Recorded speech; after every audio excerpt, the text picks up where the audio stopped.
అవిద్యానామంతస్తిమిరమిహిరద్వీపనగరీ జడానాం చైతన్యస్తబకమకరందశ్రుతిఝరీ దరిద్రాణాం చింతామణిగుణనికా జన్మజలధౌ నిమగ్నానాం దంష్ట్రామురరిపువరాహస్య భవతి శుక్లాంబరధరం విష్ణుం శశివర్ణం చతుర్భుజం ప్రసన్నవదనం ధ్యాయేత్ సర్వవిఘ్నోపశాంతయే. వందే గురుపదద్వంద్వం అవాంగ్మానసగోచరం రక్తశుక్లప్రభామిశ్రం అతర్క్యం త్రైపురం మహః. నారాయణం నమస్కృత్య నరం చైవ నరోత్తమం దేవీం సరస్వతీం వ్యాసం తతో జయముదీరయేత్. సచ్చిదానందరూపాయ విశ్వోత్పత్యాదిహేతవే తాపత్రయ వినాశాయ శ్రీకృష్ణాయ వయం నుమః. యం ప్రవ్రజంతమనుపేతమపేతకృత్యం ద్వైపాయనో విరహకాతర ఆజుహావ. పుత్రేతి తన్మయతయా తరవోభినేదుః తం సర్వభూతహృదయం మునిం ఆనతోస్మి. నిగమకల్పతరోర్గళితం ఫలం సుఖముఖాదమృతద్రవసంయుతం పిబత భాగవతం రసమాలయం. ముహురహో రసికాః భువి భావుకాః. శ్రీకైవల్యపదంబు చేరుటకునై చింతించదన్ లోకరక్షైకారంభకు భక్తపాలన కళా సంరంభకు దానవోద్రేకస్తంభకు కేళిలోల విలసదృగ్జాల సంభూత నానాకంజాత భవాండకుంభకు మహానందాంగనాడింభకున్ శ్రీకైవల్యపదంబు చేరుటకునై చింతించదన్. ఆదిదేవుడి పాదపద్మాలకు నమస్కారం చేసుకుంటూ, మహాహంకారంతో తన బలాన్ని నమ్ముకున్న గజేంద్రుడు అలయక సొలయక వేసట నొలయక కరి మకరితోడ ఉద్దండత రాత్రులు సంధ్యలు దివసంబులు సలిపెం పోరొక్క 1000 సంవత్సరముల్. అలిసిపోక సొలసిపోక ఎక్కడ విజయం పొందుతాము అనే ఆశని కూడా కోల్పోక విసిగిపోక అంతకంతకీ శక్తి పెరుగుతూ ఉండగా రాత్రులు సంధ్యలు పగళ్ళు అనే తేడా లేకుండా 1000 సంవత్సరాల కాలం కఠోరంగా యుద్ధం చేశారు గజరాజు మకరేంద్రుడు. ఈ విధంగా మొసలి ఏనుగు ఘోర యుద్ధం చేస్తూనే ఉన్నాయి. కరిదిగుచు మకరి సరసికి కరి దరికిని మకరి దిగుచు కరకరి బెరయన్ కరికి మకరి మకరికి కరి భర మనుచును నతల కొతల భటులు అరిదుపడన్. మొసలి ఏనుగుని సరస్సు లోపల కంట ఈడ్చుకుపోయేది. మళ్ళీ అంత బలంగా దరికి అంటే ఒడ్డు మీదకి ఏనుగు మొసలిని లాగేది. ఒడ్డు మీదకి తీసుకొస్తే మొసలిని చంపడం ఏనుగుకి తేలిక కనుక ఇది ఒడ్డుకు లాక్కొస్తే మళ్ళీ అంత బలంగా అది లోపలికి ఈడ్చుకుపోయేది.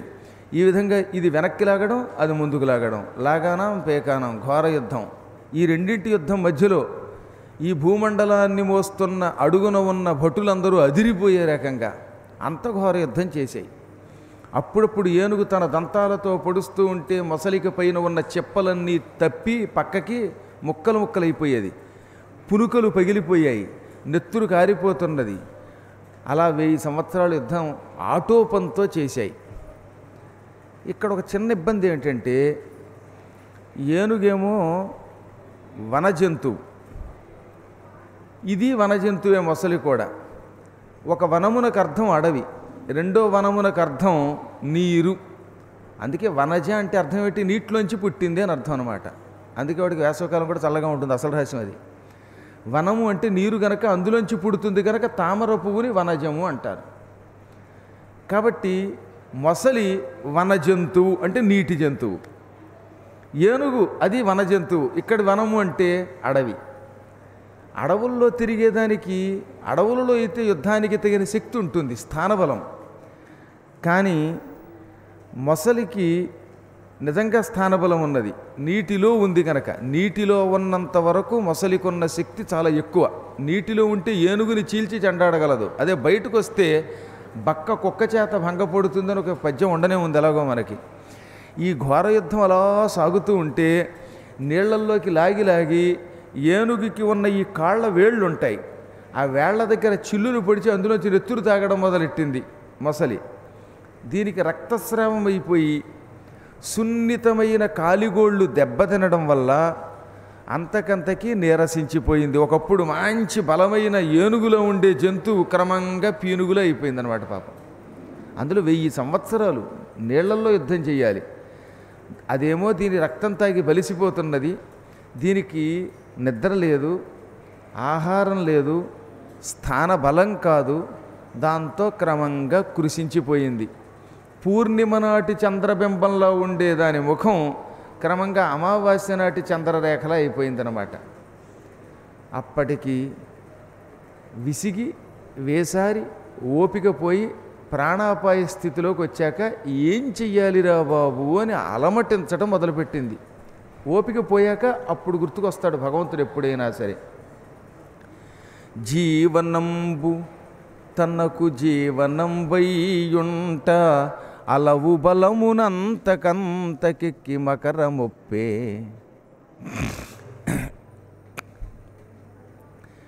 జీవనంబు తనకు జీవనంబైయుంట అలవు బలమునంతకంతకెక్కి మకరమొప్పే. దస్యమత్తే భమల్లంబు బహుళ పక్ష సీత భానుపగిది. చంద్రుడు అమావాస్య రోజుల్లో చిక్కిపోయినట్లుగా ఏనుగు బాగా చిక్కిపోయింది. నీరు తనకి జీవనాధారం కాదు గనక, స్థానబలం లేకపోవటం వల్ల. అలా కాకుండా జీవనమే తనకి జీవనం అవ్వడం వల్ల, నీరే తనకి ఆహారం అవ్వడం వల్ల, అదే తనకి నివాస స్థానం అవ్వడం వల్ల ఆనాటికి బలం పెరిగి మంచి ఉత్సాహంతో ఏనుగుని చంపడానికి సిద్ధపడుతున్నది మొసలి. 1000 సంవత్సరాల కాలం సరస్సులో మొసలితో ఏనుగు పోరాడుతూ ఉంటే పాపం ఒడ్డు మీద కూర్చున్న ఈ గజరాజు గారి భార్యలు కన్నీళ్లు కారుస్తూ అలాగే ఉండిపోయాట. మా ఆయన ఏమైపోతాడో అని పాపం. అంటే వాటికి కూడా భర్త మీద అంత ప్రేమ, నిజంగా అంత ప్రేమగా చూసుకునేవాడు ఆయన. ప్రేమగా నిరంతరం తనను చూచుకునే భర్తని ఏ భార్య విడిచిపెట్టలేదు. అంచేత సగం భర్తల మీద భార్యకి ప్రేమ ఉండాలంటే భర్త యోగ్యుడయ్యి ఉండాలి. గజరాజు పరమయోగ్యుడు. అందువల్ల ఆయన భార్యలు ఒడ్డు మీదే ఉండి మకరితోడపోరు మాతంగ విభుని ఒక్కరు నిడించిపోవ కాళ్ళు రాక కోరి చూచుచుంటే కుంజరీ యోధంబు మగలు తగులు కారే మగువలకును. ఒంటరిగా మొసలితో పోరాడుతూ బ్రతుకుతానో చస్తానో తెలియక నానా బాధ పడుతున్న భర్తను చూసి జాలిపడి 1000 ఏళ్ళు ఆహారం విడిచిపెట్టి మంచినీళ్ళు విడిచిపెట్టి నిద్రపోకుండా ఒడ్డు మీద నిలబడి కన్నీళ్లు కారుస్తూ ఎప్పటికైనా మా ఆయన పైకి రాకపోతాడా అని కూర్చున్నాయిట పాపం గజరాజు గారి భార్యలు, ఆడ ఏనుగులు.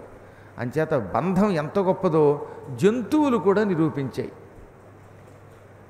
ఈలోపు ఇంకా గజరాజు గారు ఈ శరీరముతో దీనిని జయించలేను అని కనిపెట్టి ఏం చెయ్యాలో తెలియక బాగా సంసారంలో కొట్టుమిట్టాడుతున్న సామాన్య మానవుడిలాగా ఏడవడం మొదలుపెట్టాడు.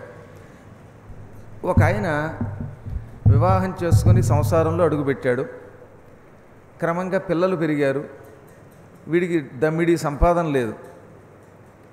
కుటుంబ భారం పెరిగింది. ఖర్చులు పెరుగుతున్నాయి, కష్టాలు పెరుగుతున్నాయి. బయట పడలేడు. అలాగని ఏం చెయ్యాలో దానికి తగిన విధానము తెలియదు. కష్టంలోంచి బయటపడడానికి కావలసినటువంటి మార్గం దొరకదు. చావలేడు, బతకలేడు. ఇంట్లో ఉంటే ఏమండో సామాన్లో అని పెళ్ళామ తింటోంది. బయటికి వెడితే అప్పులు వాళ్ళు పీక్కు తింటారు. పిల్లలు చూస్తే పాఠశాలకు వెళ్ళాలి, ఫీజులు కట్టమని వాళ్ళు అంటారు. అటువంటప్పుడు కుటుంబంలో ఉన్న పురుషుడి పరిస్థితి ఎలా ఉంటుందో ఒకసారి ఆలోచించండి. ఊహకలంగి జీవన పుటోలమునం బడి పారుచు మహామోహలత నిబద్ధ పదమున్ విడిపించుకొనంగలేక సందేహము పొందు దేహి క్రియ దీనదశన్ గజముండే భీషణగ్రాహ దురంత దంత పరిఘట్టిత పాద ఖురాగ్రశల్యమై. జీవికి ఒక ఆశ ఉంటుంది. ఈ ఆశ వల్ల ఎన్ని కష్టాలున్నా కష్టాల్లోంచి రేపో మాపో బయటపడతామని బతుకుతాడనమాట. ఇప్పుడు ప్రస్తుతం ఒక జీవికి రేపు ఏమి చెయ్యాలి అనే ఆలోచన తట్టడం లేదు. అంటే ఊహ కలంగి, ఊహ తప్పుకున్నది, ఆలోచించే శక్తి లేదు. జీవితం అనే ప్రవాహంలో కొట్టుకుపోతున్నాడు. నశించిపోతానని భయం, భయంకరమైన బాధ, ఆర్థిక బాధ, హార్దిక బాధ.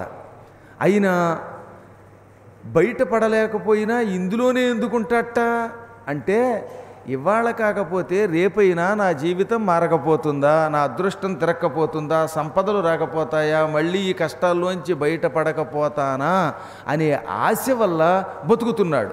అది మోహలత నిబద్ధ పదము. మోహము అనే ఒకానొక బంధంలో ఇరుక్కుపోయింది పాదం. ఆ పాదం ఇరుక్కుపోయి ప్రవాహం అనడం వల్ల మోహలత అన్నాడు. మోహలత అంటే రెండు అర్థాలు. మోహం అనే తీగ చుట్టింది కాలిని. రెండోది మోహలత్వం అంటే మోహం అనేటటువంటి దానిలో బంధింపబడ్డాడు. ఈ మోహం విడిపించుకోలేడు. ఇంచుమించుగా అందరికీ అంతే. ఎన్ని కష్టాలు వచ్చినా ఇవాళగతే రేపైనా బాగుపడతామని ఆశతోటిగా బదిలేది. ఎన్ని రోజులు గడిచినా రేపైనా మనకి జాతకం బాగుపడకపోతుందా, ప్రస్తుతం పని చేయకపోయినా ఏసీ రేపైనా పని చేయకపోతుందా, కరెంట్ రాకపోతుందా, భోజనం దొరకపోతుందా, ఇలా రకరకాల ఆశ. మనిషి జీవితం అది. అది ఇవాళ కాకపోతే రేపైనా బాగుంటాం అని అనుకోవడమే ధర్మం అన్నమాట. ఈ సందేహం పొందుతూ సంసారం అనే మహాప్రవాహంలో కొట్టుకుపోతున్న ఒక సామాన్య జీవిలాగా, దీనుడిలాగా పాపం గజరాజు గారు తనను రక్షించేవాడి కోసం ఎదురు చూస్తున్నాడు. కానీ మొసలికి అలా కాదు. ఇక ఈ ఏనుగు పని అయిపోయింది, కదలలేకపోతోంది, యుద్ధం చేయలేకపోతోంది, చావడానికి సిద్ధమయ్యింది. దీన్ని చీల్చి మాంసం తిని రక్తం తాగి నా పరాక్రమం ప్రదర్శిస్తాను అని మంచి ఉత్సాహంతో ఉంది. అందువల్ల అది మాత్రం ఒక మహాయోగిలో ఉందట.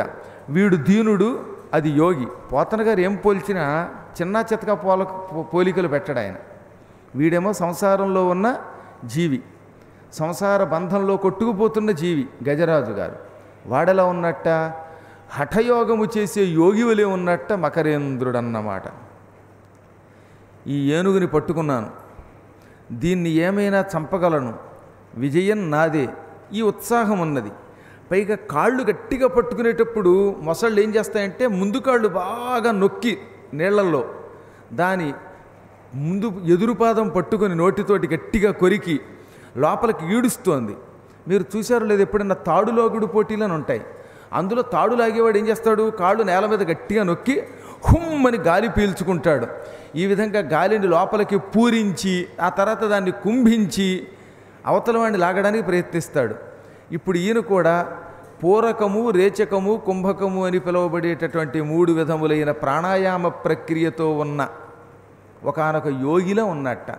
పాదద్వంద్వము నేలమోపి పవనున్ బంధించి పంచేంద్రియోన్మాదంబున్ పరిమార్చి బుద్ధిలతకున్ మారాకు హత్తించి నిష్ఖేద బ్రహ్మపదావలంబనరతిన్ క్రీడించు యోగీంద్రుమర్యాదన్ నక్రము విక్రమించె కరిపాదాక్రాంత నిర్వక్రమై.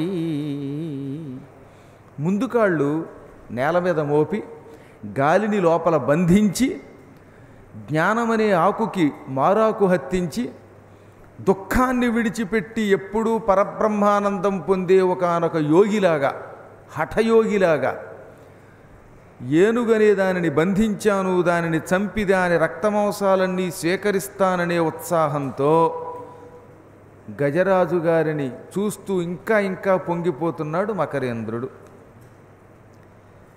అప్పుడు పాపం గజరాజు క్రమంగా కృషించిపోయి, నేనేం చెయ్యను, ఈ శరీరముతో, ఈ బలంతో, ఈ శక్తితో ఈ మొసలితో పోరాడి జయించడం కల్లా, ఇప్పుడు ఎవరిని ఆశ్రయించాలి, హాయిగా అడవిలో సుఖంగా బతకలేక ఎందుకు వచ్చాను రా బాబు అని ఇప్పుడు తిట్టుకోవడం మొదలెట్టాట.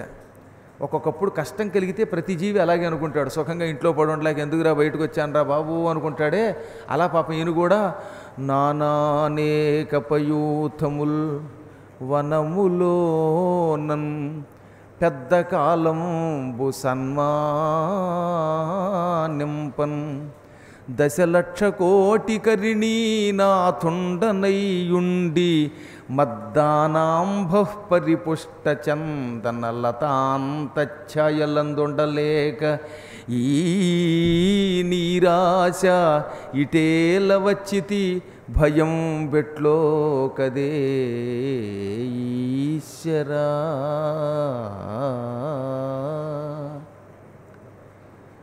పది లక్షల ఏనుగులు నన్ను రోజూ సేవిస్తూ ఉండేవి. ఆ ఏనుగులకి మహారాజుగా ఠీవిగా అడవులలో తిరిగేవాణ్ణి. నాకు బాగా చెమట పడితే ఈ చెమట జలం నేల మీద కారి ఆ చెమట వల్ల గంధం చెట్లు పెరిగాయి. గంధం చెట్టుకి నీరు పోయడం కంటే ఏనుగుల చెమట పడితే బాగా పెరుగుతుంది. ఆ చెట్టుకి అదొక లక్షణం అనమాట. ఇప్పటికి కూడా అందుకే గంధం చెట్లు ఉన్న చోట ఏనుగులు ఉండేవి. వీరప్పన్ లేడు కాబట్టి కొంత నయం, కానీ లేకపోతే ఏనుగుల్ని గంధం చెట్లని కూడా చంపేసేవాడు ఆ దుర్మార్గుడు. అసలు కారణం అది.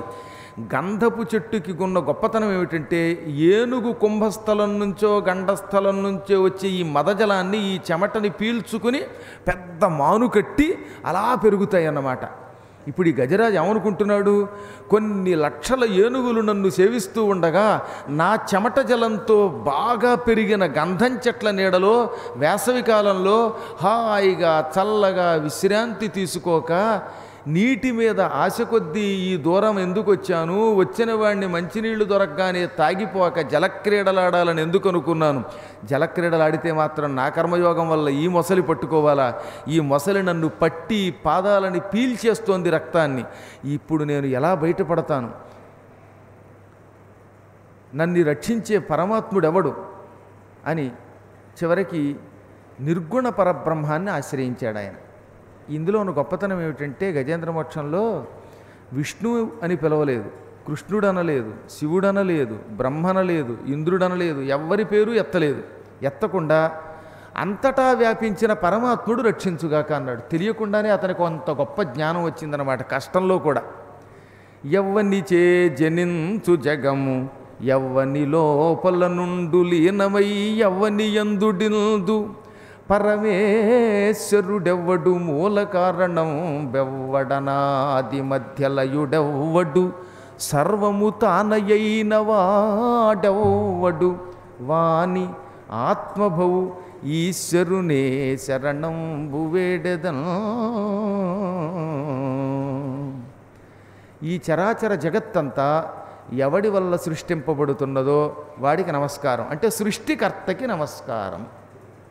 ముందెప్పుడు పుట్టించేవాడికి దండం పెట్టాలి. మనం ఎవరికి కృతజ్ఞులమై ఉండాలి, ఈ జన్మ మనకిచ్చిన పరమాత్మకి ముందు నమస్కారం చెయ్యాలి. ఏమండి నాకు ఈ జన్మ ఇచ్చాడండి, అన్ని కష్టాలు ఇచ్చాడండి అని ఎప్పుడు అనకండి. ఈ జన్మ రాకపోతే నువ్వు కుక్కవో పందివో పిల్లివో అయ్యేవాడి. అలాగే ఒక్కొక్కప్పుడు మనం తెలుసో తెలియకో చిన్న పొరపాట్లు చేస్తాం. ఆ పొరపాటు చేయకుండా ఉండడానికి వాళ్ళు కొంచెం గట్టిగా చెబుతున్నది ఏమిటంటే, హాయిగా ఇళ్లల్లో ఏసీ రూముల్లో కూర్చోలేక బృందావనం ఎందుకు వచ్చామరా అని బెంగ పెట్టుకోకండి. ఈ క్షణంలో మీరు ఇంటిలో ఉంటే ఏమయ్యేదో, ఏ ఎలక్ట్రిక్ షాకో కొట్టో అగ్ని ప్రమాదం వచ్చో కొంప కొల్లేరైపోకుండా ఉండడానికి భగవంతుడు ఇక్కడికి పంపించాడు, భాగవతం విని తరించడానికి. అన్నీ మన మంచికే. ఎప్పుడు పరమాత్ముడు ఏం చేసినా అది మన మేలు కోసమే. అది మర్చిపోయి అప్పుడప్పుడు చిన్న చితక కష్టాలకి భయపడొద్దు.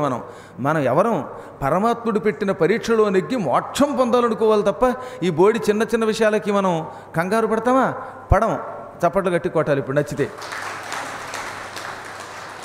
మీకు చాలాసార్లు చెప్పాను, అయినా ఒక గొప్ప విషయం చెబుతాను. అంతా మన మంచికి.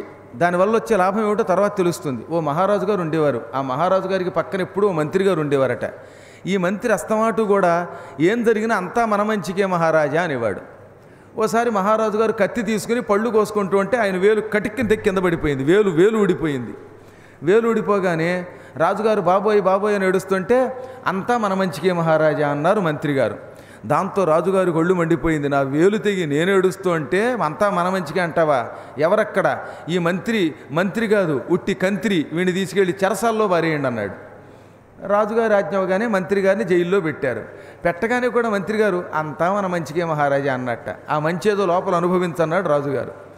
ఓ 5-6 నెలల పాపం మంత్రి గారు జైల్లో పడున్నాడు. ఈలోపు రాజుగారికి వేలు గాయం మానింది. వేలంటే ఊడిపోయింది కానీ పుండు కూడా మానిపోయింది. అయినా వేలు లేకపోవడం లోటే పాపం ఆయనకి. ఓ రోజున రాజుగారు భటుల్ని వెంట పెట్టుకుని అడవికి వేటకు వెళ్ళాడు. గుర్రం ఎక్కి టిక్కు టిక్కని కత్తోటి వేసుకుని అడవికి వేటకు వెళ్ళాడు. వెనకేమో భటులు వస్తున్నారు. ఇంతలో ఏం జరిగిందో, ఈయన గుర్రం అడవిలో పరిగెత్తింది. భటులు ఒకవైపుకు వెళ్ళిపోయారు, రాజుగారు మరోవైపుకి వెళ్ళిపోయారు. రాజుగారి వెనకాతలు ఒక్కడు లేడు, ఒంటరిగా అడవిలో వెళ్ళాడు. ఇది ఎక్కడ కర్మరా బాబు అనుకుంటూ ఉంటే ఆ అడవిలో నరమాంస భక్షణ చేసే కోయివాళ్ళు ఉన్నారు. ఆ కోయివాళ్ళు రాజుగారిని పట్టేశారు. ఒరే భలే దొరికేవరా మాకు, చాలా రోజుల తర్వాత మేము మా మహాకాళికి ప్రతి అమావాస్య నాడు ఒక మనిషిని బలిచ్చి ఆ తర్వాత వాడి మాంసాన్ని చక్కగా మసాలా పెట్టి వండుకుని అని తింటాం, నువ్వు దొరికావు, మంచి రాజువు దొరికావు అనుకుని ఈ రాజుగారిని పట్టుకున్నారు.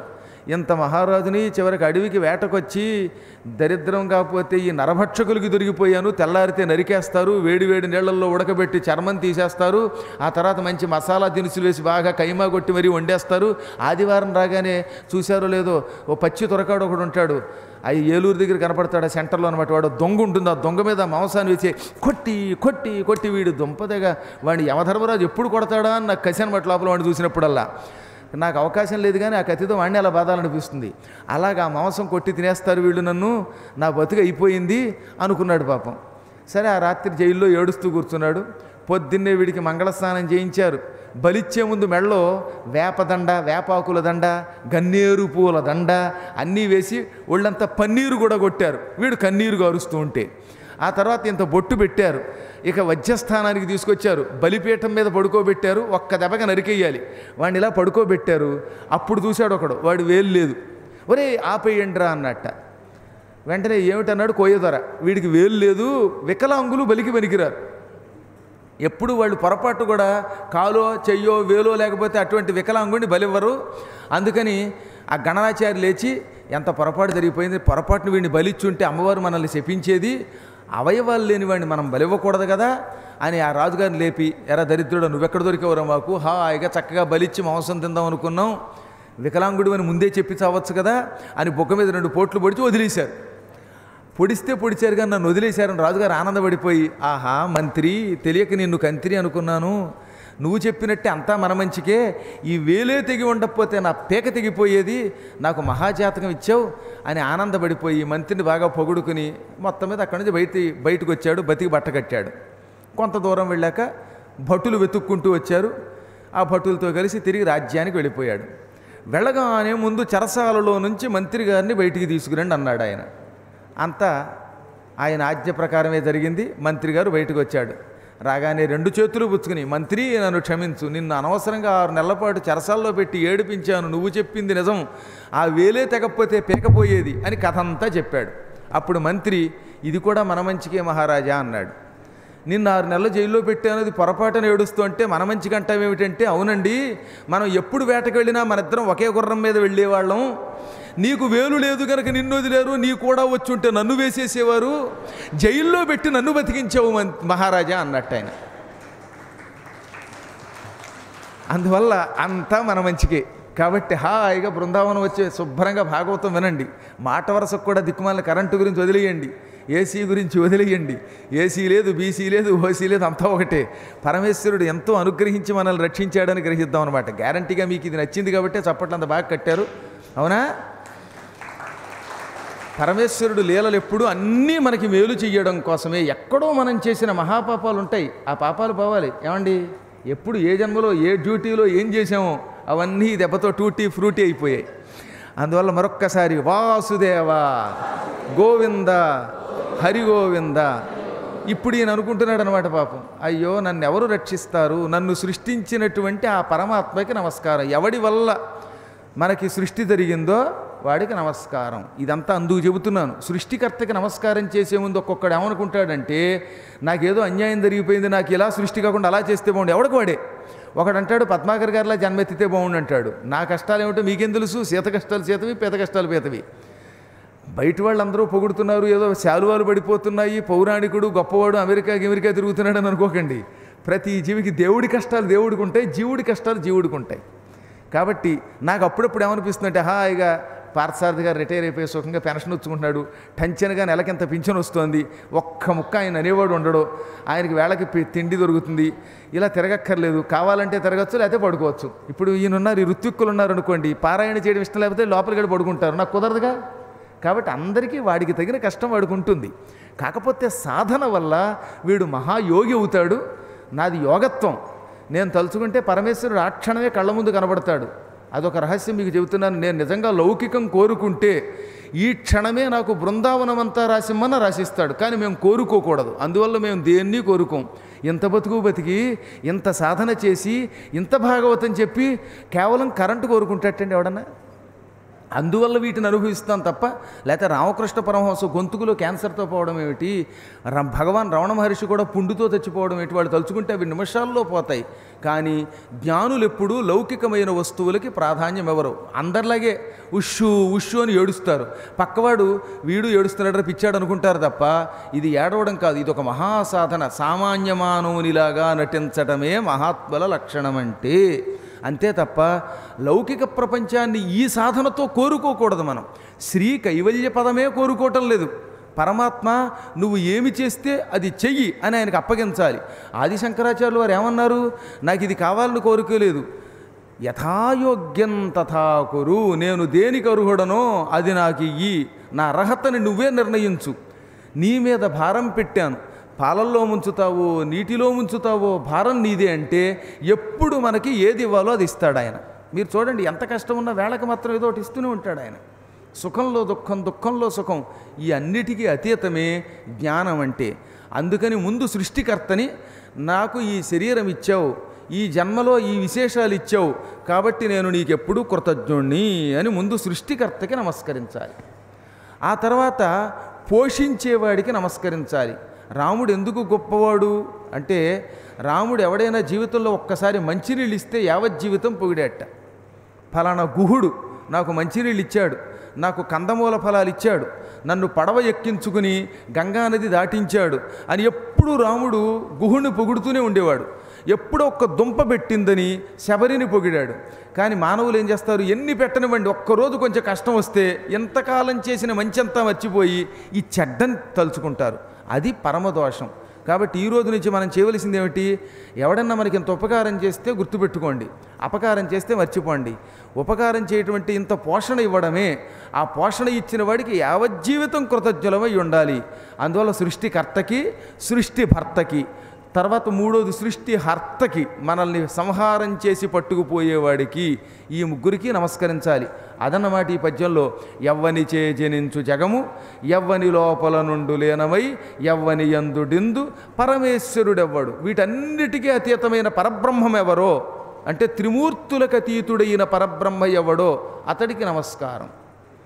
మూల కారణం బెవ్వడు, ఈ మొత్తం జగత్తుకంతటికీ ప్రధాన కారణమైన వాడెవడో వాడికి నమస్కారం. అనాది మధ్యలయుడెవ్వడు. ఒక వ్యక్తిని చూడగానే, ఇప్పుడు ఉదాహరణకి ఈ మైకు స్టాండ్ని చూడండి, ఇది మొదలు, ఇది తుది, ఇది మధ్య అని తెలుస్తోంది కదా. ఆది మధ్య అంతములు దీనికి ఉన్నాయి. కానీ పరమాత్ముడు ఎక్కడున్నాడో ఎక్కడి వరకు వ్యాపించాడో తెలియదు. అందువల్ల ఆయనకి ఆది లేదు, మధ్య లేదు, అంతం లేదు. అది అనాది మధ్యలయుడు అనగా ఆది మధ్యాంతరహితుడు, ఆ సర్వవ్యాపకుడు, ఆయన అంతటా ఉంటాడు. అటువంటి వానికి సర్వము తానయ్యైన వాడెవ్వడు, అంతటా ఉండడం కాదు, అంతా తానే అయ్యి ఉన్నవాడెవడో వాడికి నమస్కారం. వాడు ఎక్కడున్నాడు అంటే అంతటా ఉన్నాడు. అంతటా ఉన్నవాడు ఎలా పుట్టాడు? ఆత్మభవుడు అంటే తనయంత తాను పుట్టినవాడు.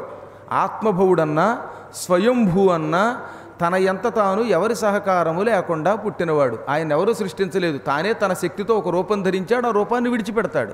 అందుకని ఆయన్ని ఆత్మభవుడు అన్నారు. రెండోది ఇంకో అర్థం ఏమిటంటే అక్కడ ఆత్మభవుడు అంటే తనంత తాను పుట్టినవాడనే కాకుండా మనం ధ్యానం చేస్తే హృదయమునందు జన్మించువాడు.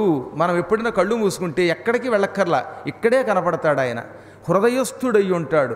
అటువంటి వాణ్ణి ఈశ్వరుణ్ణి, ఈశ్వరుడు అంటే అధిపతి, ప్రభువు అని అర్థం. అటువంటి ఆ ప్రభువును నేను శరణు కోరుతున్నాను. ఒక్కొక్కప్పుడు తనలో ఉన్న జగత్తుని బయట పెడతాడు. ఒక పరి జగముల వెలినిడి ఒక పరి లోపలకి కొనుచు నుభయము తానై సకలార్థ సాక్షియగునయ్యకలంకుని ఆత్మమూలు నర్ధిదలంతున్. ఒక్కొక్కప్పుడు తనలో ఉన్న లోకాలు ఇలా బయటపెట్టి మళ్ళీ వాటిని పోషించి తిరిగి తనలో కలుపుకుంటూ ఉంటాడు. అలాంటి వాణ్ణి, అన్నిటికీ మూలమైన వాణ్ణి, నిష్కళంకమూర్తి ఆయన. ఆయనలో ఏ లోపం లేదు, కళంకం లేదు. కళంకం మనలో ఉంటుంది కానీ ఆయనలో ఉండదు. మనమే కావాలని ఎవరినో ఒకటి తిట్టుకుంటూ ఉంటే కానీ మనకు రోజులు వెళ్ళవన్నమాట. గురువు గారు అని కాళ్ళు అట్టుకుని పక్కకెళ్ళి అబ్బే వాడు దుర్మార్గుడు అండి అనేవాళ్ళు ఎంతమంది ఉండరు? మా ఆయన మంచివాడని ఎదురుగుండా పోగిడి పక్కెళ్ళి మా ఆయన దుర్మార్గుడు అని తిట్టుకునేవాళ్ళు కొంతమంది ఉంటారు. మా ఆవిడ దేవత అండి అని ఎదురుగుండా పోగిడి పక్కకెళ్ళి నెత్తి మీద కొట్టేవాళ్ళు ఉంటారు. ఈ విధంగా అనుక్షణము ఎదురుగుండా ఉన్నప్పుడు స్తుతించి పక్కకు వెళ్ళిన తరువాత వారి ప్రవృత్తిని బయట పెట్టుకునే జనం జగత్తులో చాలామంది ఉంటారు. కనుక వీళ్ళంతా కళంకమూర్తులు, వీళ్ళల్లో లోపం ఉన్నది. కానీ పరమాత్ముడు అలా ఉండడు కనుక నిష్కళంకమూర్తి. ఆయనలో ఏ లోపము లేదు, ఏ వంక లేదు, ఏ విధమైన దోషము లేదు. అటువంటి వాణ్ణి, నాకు మూలమైన వాణ్ణి అర్థితో రక్షించమని వేడుకుంటున్నాను. లోకంబులు లోకస్థులు లోకేసులు తెగిన తుదిన లోకం బగు పెంజీకటి కవ్వల ఎవ్వండే కాకృతి వెలుగు అతనినే సేవింతున్. ఈ లోకాలు, ఈ లోకంలో ఉన్న ప్రజలు, ఈ లోకాలని పరిపాలించే ప్రభువులు, వీళ్ళంతా ఎప్పుడో ఒకప్పుడు పోవలసిన వాళ్ళంతా నశించిపోయేవారే. వీరంతా నశించినా తాను మాత్రం నశించకుండా చిట్ట చివర కంటికి కనిపించని ఒకానొక భయంకరమైన చీకటి అవతల ఏకాకృతితో వెలిగే జ్యోతిస్వరూపుడైన పరమాత్మకి నమస్కారం. భగవంతుడు కోటి సూర్యుల కాంతితో ఉంటాడు. ఆ కాంతికేసి మీరు చూస్తే మీకు ఏమవుతుంది? కళ్ళు బైర్లు గమ్ముతాయి. అదే చీకట్లంటే. చీకటికి వెనక ఉన్న పరమాత్మ అంటే అర్థం ఏమిటంటే కోటి భానుప్రభాభాసమానుడైన పరమాత్మని చూడలేకపోవటం వల్ల వచ్చిన చీకటి. ఒక 5 నిమిషాలు ఆ ఫ్లాష్ లైట్ కేసి చూడండి, అక్కడంతా చీకటి ఏర్పడిపోతుంది. అవునా? అది నిజానికి చీకటి కాదు. ఏమిటా చీకటి అంటే వెలుతురుని చూడలేకపోవటం అన్నమాట. పరమాత్ముడు జ్యోతిస్వరూపుడు. ఆ జ్యోతిస్వరూపుడి దర్శనం చెయ్యాలంటే ముందు మనకి కళ్ళు చీకట్లతో మిరుమిట్లు గొలుపుతాయి. ఆ చీకట్లకు అవతల ఉన్నది జ్యోతి. ఆ జ్యోతియే పరమాత్మ. అటువంటి పరమాత్మని రక్షించమని ప్రార్థిస్తున్నాను. శాంతునకు అపవర్గ సౌఖ్య సంవేదికి నిర్వాణ భర్తకు నిర్విశేషునకు ఘోరునకు గూఢునకు గుణధర్మికి అధిక విజ్ఞానమయునకఖిలేంద్రియ ద్రష్టకధ్యక్షునకు దయా సింధుమతికి నెరిన సర్గమనెడి నెరిన సత్యమనెడి నీటతో వెలుగుచునుండు నెక్కటికి మహోత్తరునకు నిఖిల కారణునకు నిష్కారణునకు నమస్కరింతు నన్ను మనుచు కొరకు. పరమాత్ముడు శాంతస్వరూపుడు, కోపం ఎరగనివాడు. ఆయనే ఆగ్రహిస్తే ఈ జగత్తంతా నశించిపోతుంది. అందరికీ మోక్షమిస్తాడు ఆయన. నిర్వాణ భర్త, అనేక విశేషములు కలిగి ఏ విశేషములు లేకుండా ఉంటాడు. ఘోరంగా ఉంటాడు, కనపడకుండా గూఢంగా ఉంటాడు. విజ్ఞాన స్వరూపుడు ఆయన. ఎంత విజ్ఞానం కాకపోతే శరీరం, శరీరానికి పైన చర్మం, లోపల నాడులు, రక్తం, లోపల జీర్ణ మండలం. ఇది ఒక పెద్ద విచిత్రమైన యంత్రం. ఈ యంత్రం కింద ఉంటే బాగుంటాం, కానీ పొరపాటున ఈ యంత్రం బదులుగా ఏదన్నా బయట యంత్రం వేయించుకుంటే మళ్ళీ ఇలా పనిచేస్తుందా? పరమాత్ముడు పెట్టిన దంతములకు ఉన్న శక్తి కట్టుడు పళ్ళల్లో ఉండదు. మనకు ఆయన ఇచ్చిన మోకాళ్ళ చెప్పల్లో ఉన్న శక్తి బయట డాక్టర్ల దగ్గర వేయించుకున్న మోకాళ్ళ చెప్పలో రమ్మంటే రాదు. అంటే కృత్రిమమే. ఆయన ఇచ్చిందే. ఇంత మహత్తర యంత్రాన్ని కాపాడుకోవడానికి కావలసిన మార్గం ఇచ్చాడు. ఆ మార్గాన్ని మనం పాడు చేసుకుని చేతులారే అయిపోతున్నాం. అసలు మన రోగాలకు మూల కారణం ప్రకృతిని మనం వికృతి చేయటమే. చెట్లను నరికేస్తున్నాం, అన్ని యంత్రాల మీద ఆధారపడ్డాం. భూగర్భంలో ఉన్న పెట్రోలియం ప్రొడక్ట్స్ పైకి తీయద్దు, అవి తీస్తే నశించిపోతారా అని చెప్పాడు వ్యాసుడు భవిష్య పురాణంలో. కానీ ఏ ముహూర్తంలో ఈ పెట్రోలియం ప్రొడక్ట్స్ భూగర్భం నుంచి పైకి తీసామో ఈ దరిద్రపు కార్లు తయారయ్యాయి, దాంతో వేడెక్కువైపోయింది. ఇప్పుడు మనం బతకలేకపోతున్నాం. ఆ పొల్యూషన్తో ముక్కులు పూడుకుపోతున్నాయి, జీర్ణశక్తి పాడైపోయింది. మామిడికాయలు సక్రమంగా ఉంటున్నాయా? మామిడికాయల మీద కెమికల్స్, అవి తింటే నాలిక మంట, గుండె మంట, అన్నీ మంట. రోజు డబ్బు కట్టల మీద బతుకుతున్నాం తప్ప మనం ఆరోగ్యంతో బ్రతకటంలా.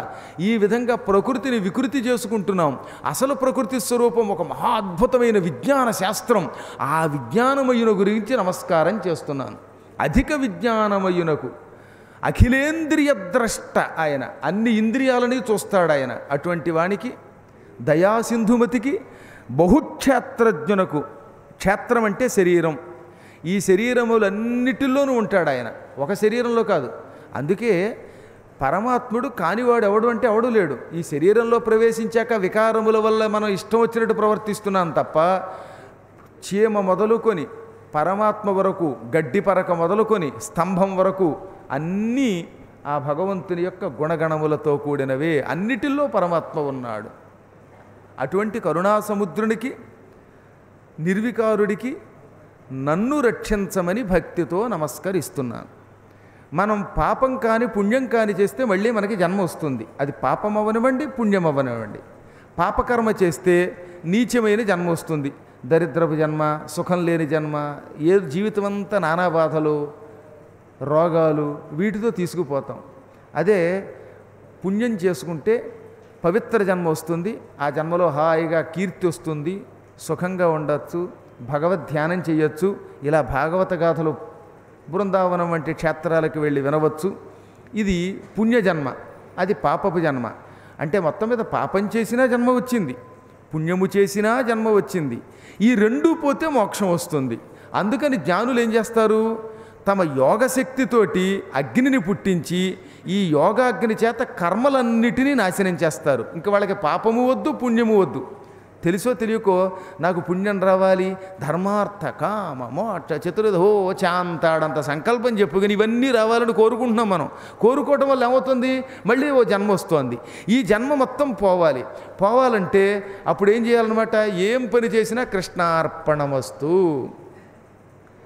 10 రూపాయలు ఇచ్చి, ఏమండోయ్ ఒక ఆయన వచ్చాడు ఒకసారి స్టేజీ దగ్గరికి, నేను మీకు గుర్తున్నానా అన్నాడు.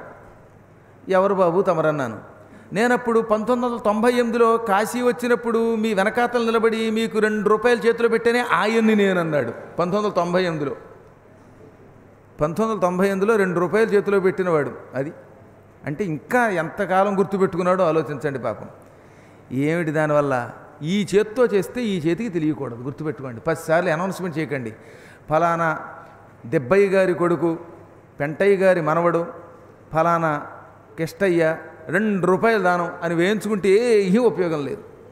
మనం పుణ్యపాప కర్మలను రెండింటిని ఇక్కడే విడిచిపెడితే పరమాత్మ దగ్గర కడతాం, లేదా మళ్ళీ పుడతాం, దిగజారిపోతాం.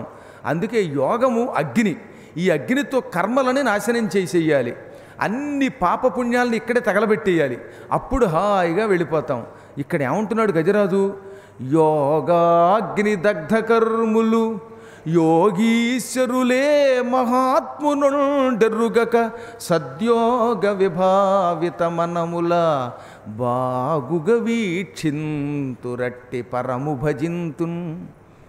యోగాగ్ని చేత కర్మలన్నిటినీ వదిలించుకున్న పుణ్యాత్ములు, యోగులు ఏ పరమాత్ముణ్ణి నిరంతరం మనస్సులో ధ్యానిస్తున్నారో ఆ పరమాత్ముణ్ణి నేను భక్తితో పూజిస్తున్నాను. వాణ్ణి పరమాత్మని భజిస్తున్నాను అన్నాడు. ఇదే భగవద్గీతలో యోగాగ్ని దగ్ధ కర్మాణం తమాహు పండితం బుధాహ. యోగాగ్ని చేత కర్మలన్నిటినీ వదిలించుకున్న పుణ్యాత్ములు, కర్మలని దగ్ధం చేసుకున్న వాళ్ళు పండితులంటే. పామరులు అలా కాదనమాట. నేను 10 రూపాయలు పుణ్యం చేశానంటే 1,00,000 రూపాయలు రావాలో అనుకుంటాడు వీడు. 1,00,000 వస్తుంది, కానీ ఏం లాభం? మళ్ళీ వచ్చే జన్మలో ఇంకో జన్మ వస్తుంది. ఆ జన్మలో ఏమవుతామో తెలియదు. కుక్కో నక్కో పిల్లో ఇంకోటో తెలియదు. అందువల్ల జ్ఞానముతో అన్నీ విడిచిపెట్టడం నిరంతరమైనటువంటి సాధకుల లక్షణం. అటువంటి పరమాత్ముణ్ణి ధ్యానిస్తున్నాను. కలడందురు దీనులయడా కలడందురు పరమయోగి గణముల పాలం కలడందురన్ని దిశలను కలడు కలండనెడివాడు కలడో లేడో. పాపం ఇప్పుడు దీనికి అనుమానం వచ్చింది. ఎంత ప్రార్థిస్తున్నాను, ప్రాణం పోతోంది, రక్షించు బాబోయ్ అంటున్నాను, అయినా ఆయన కనపడ్డం. ఎక్కడ కష్టంలో ఉన్న జనం ఉంటే అక్కడ ఉంటాడు పరమాత్మ అంటారు. దీనులున్న చోట ఉన్నాడంటారే, ఆయన ఉన్నాడా? మహాయోగులు తపస్సు చేస్తున్న చోట ఉంటాడంటారు. యోగులు ఉన్న చోట ఉండే ఆ పరమాత్ముడు ఉన్నాడా అసలు? అన్ని దిక్కుల్లోనూ ఉంటాడట పరమాత్మ. అందుకే ఆయన విష్ణు అన్నారు. వ్యాపకశీలత్వాత్ విష్ణు, అంతటా వ్యాపించి ఉన్నవాడిని విష్ణు అంటారు. అలా అంతటా ఉన్నాడు ఉన్నాడు ఉన్నాడని అందరూ చెబుతున్న పరమాత్మ ఉన్నాడా లేడా అని అనుమానం వచ్చిందన్నట. కలడో లేడో. ఉంటే ఎందుకు రాడు? కలిమి లేమీ లేకుండా అందరికీ ప్రత్యక్షమై వరాలు ఇచ్చేవాడు ఎందుకు రాడు? ఈ దీనుణ్ణి ఎందుకు కాపాడు అని కాసేపు ఏడ్చాడు. అత్యద్భుతమైన ప్రార్థన చేశాడులేండి ఆయన. చేసి చేసి చేసి విసిగిపోయి ఒక్కింతయులేదు ధైర్యము విలోలంబయ్యే ప్రాణంబులున్ ఠావుల్ దప్పెను మూర్ఛ వచ్చే తనువున్ దస్యన్ శ్రమం బయ్యడిన్ నీవే తప్ప యతఃపరం బెరుగమన్యం పందగున్ దీనునిన్ రావే ఈశ్వర కావవే వరద సంరక్షింపు భద్రాత్మక. ఈ శరీరంలో ఇంక మొసలితో పోరాడి బయటపడే శక్తి ఇంత లేదు. మొసలిని జయించి బయటపడతాననే ఆశ సన్నగిల్లిపోయింది, ధైర్యం సన్నగిల్లింది. ప్రాణాలు ఉండవలసిన చోట ఉండకుండా పైకి లేచిపోతున్నాయి, స్థానభ్రంశం చెందుతున్నాయి, స్పృహ తప్పిపోతున్నది, శరీరం అలిసిపోయింది. ఇక నేను నీవే దిక్కు అని నీ పాదాలు పట్టుకుంటున్నాను. నీకు ఏ రూపముందో ఏ గుణముందో నాకు తెలియదు, కానీ నువ్వు ఒకడు ఉన్నావని మాత్రం నమ్ముతున్నాను. నువ్వు తప్ప నన్ను రక్షించేవాడు మరొకడు లేడు. ఇంక మరొక దానిని నేను ఎరగను. నన్ను మన్నించు, ఈ దూనుండి కాపాడు, రా ఓ వరాలిచ్చే పరమాత్మ, రక్షించు, సకల ప్రాణులకి శుభమిస్తావు నీవు, నాకు మాత్రం శుభమివ్వక అశుభమిస్తావా తండ్రి అని ఏడుస్తూ అలా ఉండిపోయాడని. ఈ విధంగా గజరాజు గారు అనేక విధములుగా మొరపెట్టుకుంటున్న సమయంలో శ్రీమన్నారాయణుడు ఎక్కడున్నాడు? ఇంత ప్రార్థన వినే సమయంలో ఆయనకి దొరక్క కొంచెం ఏకాంతం దొరికిందిట. యుగంలో అంతా బాగుండి ఎక్కువ ప్రార్థించి కష్టాల్లోంచి బయటపారేయమనే వాళ్ళు దొరకట్లేదు. ఆ కాలం కొంచెం పుణ్యకాలం కదా. ఇప్పుడంటే అంత రోజు పొద్దున సాయంకాలం దాకా కరెంట్ ఇమ్మని ఒకడు, అన్నం పెట్టమని ఒకడు, ఉద్యోగం ఇమ్మని ఒకడు, డిఎస్సిలో మా అబ్బాయి సెలెక్ట్ అవ్వాలని ఒకడు, కూతురు పెళ్ళవ్వాలని ఒకడు, ఇంత చేసి నిన్నగాక మొన్న పుట్టిన కొడుకు ఆరోగ్యం ఎలా ఉందా అని రోజు పెళ్ళాన్ని 3 సార్లు అడిగేవాడు ఒకడు. ఈ విధంగా ఎవరి కష్టాలు వాళ్ళు, సీత కష్టాలు సీతవి, పీత కష్టాలు పీతవి అని ఆ విష్ణుమూర్తికి మొరపెట్టుకుంటున్నారు. ఆయన ఇవన్నీ విని విని విసిగిపోవాలి. కానీ ఆ రోజుల్లో కృతయుగంలో ఆ కల్పంలో ఎక్కువ కష్టాలు లేవు జనాలకి. అందుకని ఆ పూట ఎవరు ఆయన పెద్దగా తలుచుకోలేదు. అందుకని హాయిగా వైకుంఠపురంలో విశ్రాంతి తీసుకుంటున్నట్ట. అల్ల వైకుంఠపురంబులో నగరిలో ఆమూల సౌధంబుదాపొల్ల మందారవనాంతరామృత సరః ప్రాంతేందుకాంతోపలోత్పల పర్యంకరమా వినోదియగు ఆపన్న ప్రసన్నుండు విహ్వల నాగేంద్రము పాహి పాహి అన్న కుయ్యాలించి సంరంభియై.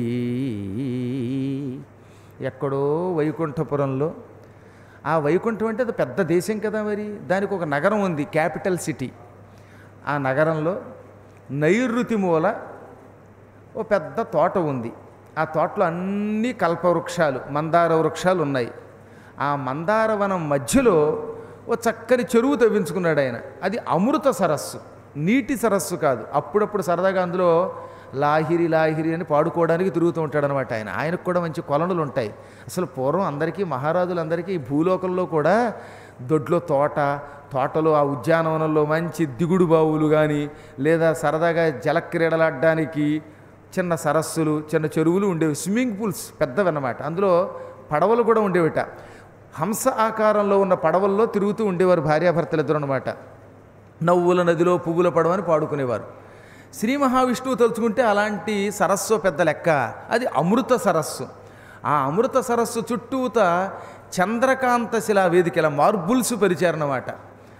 ఆ చంద్రకాంత శిలావేదిక మీద వెళ్ళి చల్లగా ఉండడానికి, సుఖంగా ఉండడానికి కలువ పువ్వులు పరిచాడు. పువ్వుల పానుపు మీద పడుకున్నాడు అనమాట. అలా చుట్టూత సరస్సు చుట్టూత చప్ట, ఆ చంద్రకాంత శిలావేదిక మీద అన్ని కలువ పువ్వులు, ఆ కలువ పువ్వుల మీద వయ్యారంగా పడుకుని, లక్ష్మి ఎన్నాళ్ళయ్యింది మనం హాయిగా కబుర్లు చెప్పుకుని అని ఆయన సంస్కృతంలో కాశిత్వం అని అడుగుతున్నాడు అనమాట. అదే ఇంగ్లీష్లో హౌ డు యూ డు అని అడుగుతారనమాట. ఎలా ఉన్నావు ఏమిటని వాళ్ళిద్దరూ కుశల ప్రశ్నలు వేసుకుంటున్నారు. అమ్మవారి కొంగు పుచ్చుకున్నాడు అప్పుడే ఆయన. అలా పుచ్చుకున్న సమయంలో అప్పటిదాకా ఊరుకున్నటువంటి గజరాజు గారు ఇప్పుడు మొదలుపెట్టాడనమాట, పాహి పాహి, రక్షించు రక్షించు అని. మహాత్ముడు ఆయన, అన్నీ విడిచిపెట్టేశాడు. భగవంతుడికి మనిషికి ఉన్న తేడా ఇదే. రాత్రి అలిసిపోయి ఎవరైనా నిద్రపోతుంటే పొరపాటున బయట నుంచి ఎవడన్నా తలుపు తెరితే ఒళ్ళు మండిపోదు. హాయిగా భార్యాభర్తలు భోజనం చేస్తుంటే ఎవడన్నా కాలింగి బెల్లు కొడితే ఒక్కసారి మీరు ఆలోచించండి. నేను మీలాంటి జ్ఞానుల గురించి చెప్పలేదు. సహజంగా లోకంలో ఎక్కువ మంది కోపం వచ్చేది. సుఖంగా ఉంటున్న సమయంలో హాయిగా అవకాశం దొరక్క మేమిద్దరం కబుర్లు చెప్పుకుంటూ ఉంటే ఈ దౌర్భాగ్యుడు ఎందుకు వచ్చాడరా అని తిట్టుకునే వాళ్ళు ఎక్కువ ఉంటారు. ఆఖరికి ఈ మధ్యకాలంలో పురోహితుడు కూడా అన్నాడు, మా మొగుడు పిల్లలకు దొరక్క ఆషాఢమాసం దొరికిందని కబుర్లు చెప్పుకుంటూ ఉంటే ముడుపు కట్టమని పిలుస్తాడు ఏంటండి దిక్కుమాలాడో వీడని. అంటే వాళ్ళకు కూడా ఆట విడుపుగా ఉన్న సమయంలో పిలిస్తే చాలా కోపం వచ్చేస్తుంది. అసలు భార్యాభర్తలు కబుర్లు చెప్పుకుంటున్నప్పుడు ఎవరైనా పిలిస్తే ఎంతటి వాడికైనా అంతో ఎంతో కోపం వస్తుందిట. అలా రానివాడు కనుక అందరినీ సమానంగా చూస్తాడు కనుక, తనకంటూ ఏమీ సుఖం గురించి ఆలోచించని వాడు కనుక ఆయన్ని భగవంతుడు అన్నారు, పరమాత్మ అన్నారు, మనల్ని జీవాత్మ అన్నారు. లక్ష్మీదేవి కొంగు పుచ్చుకొని మాట్లాడబోతున్న సమయంలో చెవులో రక్షించు రక్షించు, పాహి పాహి, చచ్చిపోతున్నానని గజరాజు అనడంతో అన్నీ మరిచిపోయి, తనను తాను మరిచిపోయి రివ్వున పైకి లేచిపోయాడు ఆయన. ఆ లేచి వెళ్ళేవాడు పోని భార్య కొంగు వదిలేయచ్చుగా, ఆ కొంగుచ్చుకు మరీ లాక్కెళ్ళిపోవడం మొదలెట్టాడు. తనకు ఎవరైనా ఏదన్నా కష్టం కాని సుఖం కాని వచ్చినప్పుడు మొరపెట్టుకుంటే అన్నీ మరిచి వెళ్ళేటటువంటి అవ్యాజ కరుణామూర్తి కనుకే వాసుదేవుణ్ణి పరంధాముడు అన్నారని భాగవతం చెబుతున్నది. పోనీ ఎవరికీ చెప్పకపోయినా పర్వాలేదు, లేచి వెళ్ళేటప్పుడు భార్య కన్నా ఇదిగో వాడెవడో పిలిచాడు వెళ్ళొస్తున్నాను మాట చెప్పచ్చుగా. ప్రయాణానికి వెళ్లే ముందే 10 సార్లు భార్యకి చెప్పి తలుపు జాగ్రత్తగా వేసుకోసమా, ఎవడు పడితే వాడు తలుపు తెడితే తీయకేం, ఫోన్లు ఎత్తకేం అని 10 సార్లు చెప్పుకుంటాం మనం. కానీ ఆ పరమాత్ముడు అలా చెప్పరా. సిరికిల్ చెప్పడు శంఖ చక్రయుగమున్ చేదోయి సంధింపడు, ఏ పరివారం బున్ను చేరడు అభ్రగపతిన్ పన్నెంపడు, ఆకర్ణికాంతరధమ్మిల్లము చక్కనొత్తడు, వివాద ప్రోత్థిత శ్రీకుచోపరి చేలాంచలమైన వేడడు, గజ ప్రాణావనోత్సాహియై.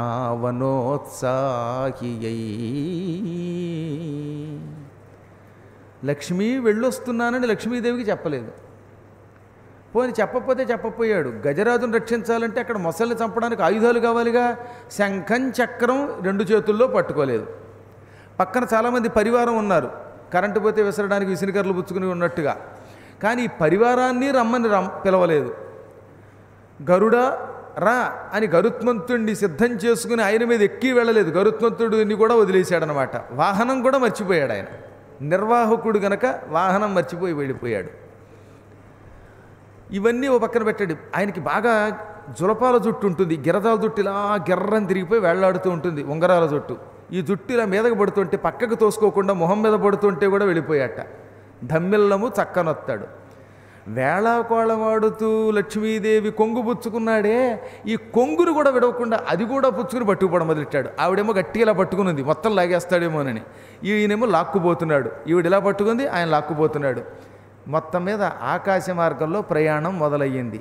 భక్తుణ్ణి రక్షించటానికి అన్నీ విడిచిపెట్టి గజ ప్రాణ అవన ఉత్సాహి అయి, అంటే ఏనుగు యొక్క ప్రాణములను రక్షించాలనే ఉత్సాహంతో తనను తాను మరిచి వెళ్ళిపోవడం మొదలెట్టాడు. మనకి ఆయనకి తేడా ఒకటి ఉన్నది. మరి మనం అన్నీ మర్చిపోయి ఇక్కడికి వచ్చామంటే రాగానే అర్రెర్రెర్రే చక్కగా జీడిపప్పు తెద్దాం అనుకున్నాను మర్చిపోయానండి, మా ఊళ్ళో పల్లెటూరులో మంచి కమ్మని నెయ్యి దొరుకుతుంది తెద్దాం అనుకున్నాను మర్చిపోయాను గురువుగారు, విసినికర తెద్దాం అనుకున్నాను మర్చిపోయామండి అంటే అవి రావు. కానీ ఆయన అలా కాదు, ఆయన మర్చిపోతే ఆయన వెంట అన్నీ వస్తాయి. ఆయన మర్చిపోయినా ఆయన వెంట వస్తాయి కనుక ఆయన భగవంతుడు అన్నారు.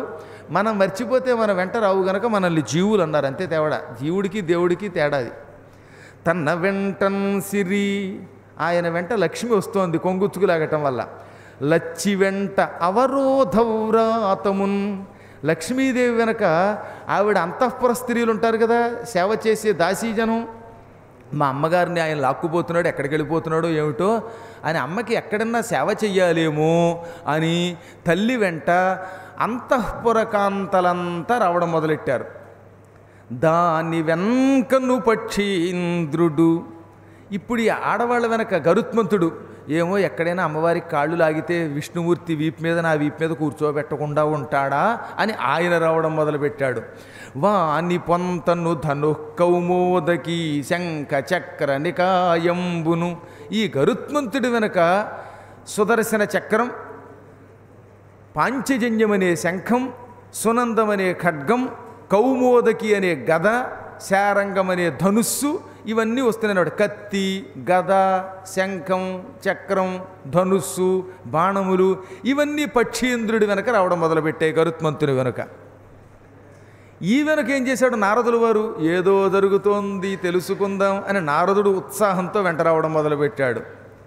నారదుండు ధ్వజినీ కాంతుడు, ఇప్పుడు నారదుండు చూచి నారదుల వారు కూడా వెడుతున్నారంటే ఏదో ఉన్నది విశేషం అనుకుని విశ్వక్సేనుడు బెత్తం పట్టుకుని వైకుంఠంలో వాళ్ళందరినీ క్రమశిక్షణలో పెడతాడు. ఆయన చేతిలో బెత్తం ఉందంటే అందరూ ఆయన మాట వినవలసిందే. 1 గంట అంటే 1 గంటకి భోజనానికి రావాల్సిందే. భోజనానికి రండి భోజనానికి రండి అని 3 సార్లు పిలిచాక రాకపోతే బెత్తంతో కొడతట్ట ఆయన. చాలా డేంజర్, ఆయన దగ్గర చాలా జాగ్రత్తగా ఉండాలి, క్రమశిక్షణ అన్నమాట. ఉదయం 7 గంటలకి టీ అంటే అంతే, 7 గంటలు దాటిన తర్వాత ఒక్క నిమిషమైనా సరే టీ ఉండదు, కాఫీ ఉండదు. అంత కఠోరంగా నియమంతో నడుపుతాడు ఆయన. అందుకే ఆయనకి నియంత అని పేరు. దానివల్లే వైకుంఠం అంత బాగున్నది. అలాంటి ధ్వజినీకాంతుడు విశ్వక్సేనుడు వచ్చాడు. ఈ విధంగా రా వచ్చి రొయ్యన వైకుంఠపురం బునంగలుగువా రావాల గోపాలమున్. ఇంకెక్కడి నుంచి వైకుంఠంలో ఉన్న వాళ్ళందరూ ఆయన వెళ్ళాడని ఈయన, ఈయన వెళ్ళాడని ఆయన, చిన్న పిల్లవాడు మొదలుకొని పెద్దవాడి వరకు, ఆ బాల గోపాలం అంటే బాలుడి మొదలుకొని గోపాలుడి వరకు అందరూ ఒకరి వెంట ఒకరు, ఒకరి వెంట ఒకరు మొత్తం వైకుంఠాన్ని వదిలేసి వచ్చేశారు భూలోకానికి. అదే చిత్రకూట త్రికూట పర్వత ప్రాంగణానికి రావడం మొదలుపెట్టారు. ఒక్కడు లేడు వైకుంఠంలో, తాళాలు వేయక్కర్లేదులేండి అక్కడ, అందుకని హాయిగా వచ్చేశారు ఎవరి దారిని వారు. ఈలోపు దేవతలు చూచారు పైనుంచి. ఈ భగవంతుడు హఠాత్తుగా ఇలా వస్తున్నాడు. ఈయన వెంట మొత్తం వస్తున్నారు జనమంతా. కారణం ఏముంటుంది? గజేంద్రుడు భూలోకంలో ఉండి రక్షించు రక్షించు అంటున్నాడు. ఆ గజేంద్రుణ్ణి రక్షించడం కోసం తనను తాను మరిచి వస్తున్న కరుణాస్వరూపుడీన అనుకుని వినువీధింధనుదేరగాంచి రమరుల్ విష్ణున్ సురారాతి జీవన సంపత్తి నిరాకరిష్ణు కరుణావర్ధిష్ణు యోగీంద్ర హృద్వనవర్ధిష్ణు సహిష్ణు భక్తజన బృంద ప్రాభవాలంకరిష్ణు నవోఢోల్లసదిందిరా పరిచరిష్ణున్ జిష్ణు రోచిష్ణునిన్. ఆకాశ మార్గంలో వస్తున్న పరమాత్ముణ్ణి చూచిన దేవతలు లక్ష్మీదేవి మనస్సుకి ఆనందం కలిగించేవాడు, అందరికీ శత్రువులకి ప్రాణం తీసేవాడు, అందులో ముఖ్యంగా రాక్షసుల ప్రాణములు తీసేటటువంటి వాడు, సహనగుణం కలిగినవాడు, లక్ష్మీదేవికి మనోవల్లభుడు. అటువంటి పరమాత్ముణ్ణి చూచి రెండు చేతులు జోడించి వేల్పులు నమో నారాయణాయేతి నిస్సనులై మృక్కిరిమెంట హస్తి దురవస్థ వక్రికిన్ చక్రికిన్. ఏనుగు కష్టాన్ని తొలగించి దాన్ని రక్షించడానికి వస్తున్న శ్రీమన్నారాయణ నీకు నమస్కారం, ఓం నమో నారాయణాయ అనే శబ్దంతో ఆయనకి స్తోత్రం చేసి మొక్కులు ఇచ్చారు. ఆయన అందరూ మొక్కుతుంటే ఇంత పూర్వం ఆయన చెయ్యెత్తి దీవించేవాడు, కానీ ఇప్పుడు దీవించేందుకు సమయం లేదు. ఎందుకంటే ఓ పక్కన భక్తుడి ప్రాణం రక్షించాలి. అందుకని అస్సలు ఎవరికేసి చూడటంలా ఉత్సాహంతో వెళ్ళిపోతూనే ఉన్నాడు ఆయన ఏనుగు ప్రాణాలు రక్షించడం కోసమని. ఇప్పుడు అసలు తంట అంతా అమ్మవారు లక్ష్మీదేవికి వచ్చింది. కొంగుచ్చుకు లాగుతాడు, ముందుకు తూలిపోతుంది ఆవిడ. అడిగెదనని కడ్డు వడ్డి జన్ను నడిగిన తన మగడు నుడు వడని నడయుడుగున్ వెడ్డ వెడ్డ చిడి ముడ్డి తడబడ్డ నడుగిడు అడుగిడదు జడిమ నడుగిడు నెడలను.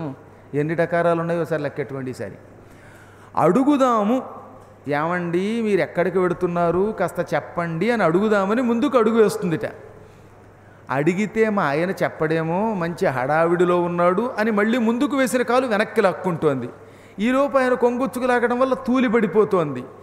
అడుగుతుంది, అడగదు, తొట్టుపాటు, జుట్టుముడి వీడిపోతున్నది, సిగ్గుపడుతున్నది. ఈ విధంగా నడవలేక నడవలేక జడత్వంతో నడుస్తుంది. మనం స్వేచ్ఛగా నడవడం వేరండి. పక్కవాడు చెయ్యుచ్చుకు లాక్కుపోతుంటే నడవడం చాలా కష్టం, తడబడిపోతాం మనం, కాళ్ళు తూలుతాయి. అలా తూలుకుంటూ వెళ్ళిపోతుంది అనమాట. అద్భుతమైన పద్యం అనమాట. అడిగెదన నీ కడు వడిదను నడిగిన తన మగడు నుడువడని నడయుడుగున్ వెడవెడ చిడిముడి తడబడ నడుగిడు నడుగిడదు జడిమ నడుగిడు నెడలన్. ఇప్పుడు ఇంకో తమాషా జరిగింది. ఎక్కడో వైకుంఠం నుంచి త్రికోట పర్వతానికి వస్తున్నారు. ఈ దిక్మాల చిత్రకూట నన్ను వదలటం లేదు, ఇది నన్ను ఏడిపించేసి అంచేత దీని మీదకి వస్తుంది. త్రికోట పర్వతం అది. ఆ పైనుంచి కిందకి దిగుతూ ఉంటే ఓ తమాషాట.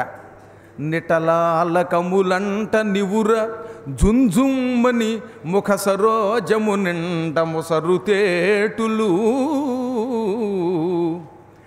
లక్ష్మీదేవి ముఖం తామర పువ్వులా ఉంది.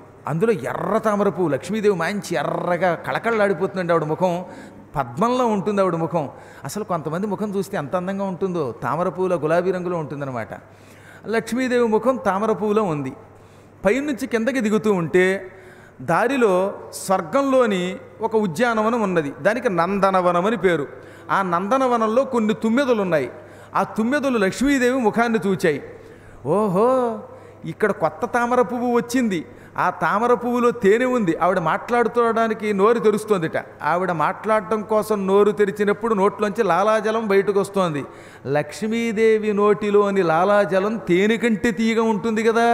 అందుకని తుమ్మెదలు వచ్చి అమ్మవారి ముఖమే తామర పువ్వుని ఈ తామర పువ్వు మీద వాలి ఇందులో ఉన్న తేనె తాగుదామని వచ్చాయి. అప్పుడు లక్ష్మీదేవి ఏం చేసింది? వసే, నేను లక్ష్మినే, ఇది నా ముఖం, ఈ తామర పువ్వు కాదు అని ఆ తుమ్మెదల్ని ఇలా పక్కకి తోసిందిట. అళ్ళుల దోపగా అంటే ఆ మొత్తం మీద తుమ్మెదల్ని పక్కకి తోలింది. ఒక గండం గడిచింది ఆవిడికి. చిల్కల్ అల్లన్న చేరి ఓష్ఠ బింబద్యుతులొడియనురుకు. అమ్మయ్య, ఈ తుమ్మెదలు ముఖం మీద వాలకుండా పక్కకి తొలగించాననుకుంటూ ఉంటే ఆకాశంలో ఉద్యానవనంలో ఉన్నటువంటి చిలుకలు వచ్చాయి, రామచిలుకలు. ఈ చిలుకలు వచ్చి ఏం చేసాయిట? చిలుకలకి దొండపండు అంటే బాగా ఇష్టం. బింబాధరము అంటారు. బింబము అంటే దొండపండు, అధరము అంటే పెదవి. బింబాధరం అంటే దొండపండు వంటి పెదవులు. పూర్వం ఆడవాళ్ల పెదవులు దొండపండుల్లో ఎర్రగా ఉండేవి, లిప్స్టిక్కులు రాయకుండా ఒరిజినల్గా. అందులో లక్ష్మీదేవి పెదవులు మంచి పండిన దొండపండులో ఉన్నాయి. దొండపండు అంటే బాగా ఇష్టం కదా చిలకలకి. అందుకని స్వర్గంలో ఉన్న చిలుకలు భలే భలే దొండపండు రెండు ఇక్కడ ఉన్నాయి, ఈ పండు కొరుక్కు తిందామని ఇక్కడ వాలాయి. చిలుకలు పొడవబోతుంటే అక్కడేమో తుమ్మెదలు, అవేమో నా ముఖాన్ని తామర పువ్వు అనుకుని పొడవబోయాయి.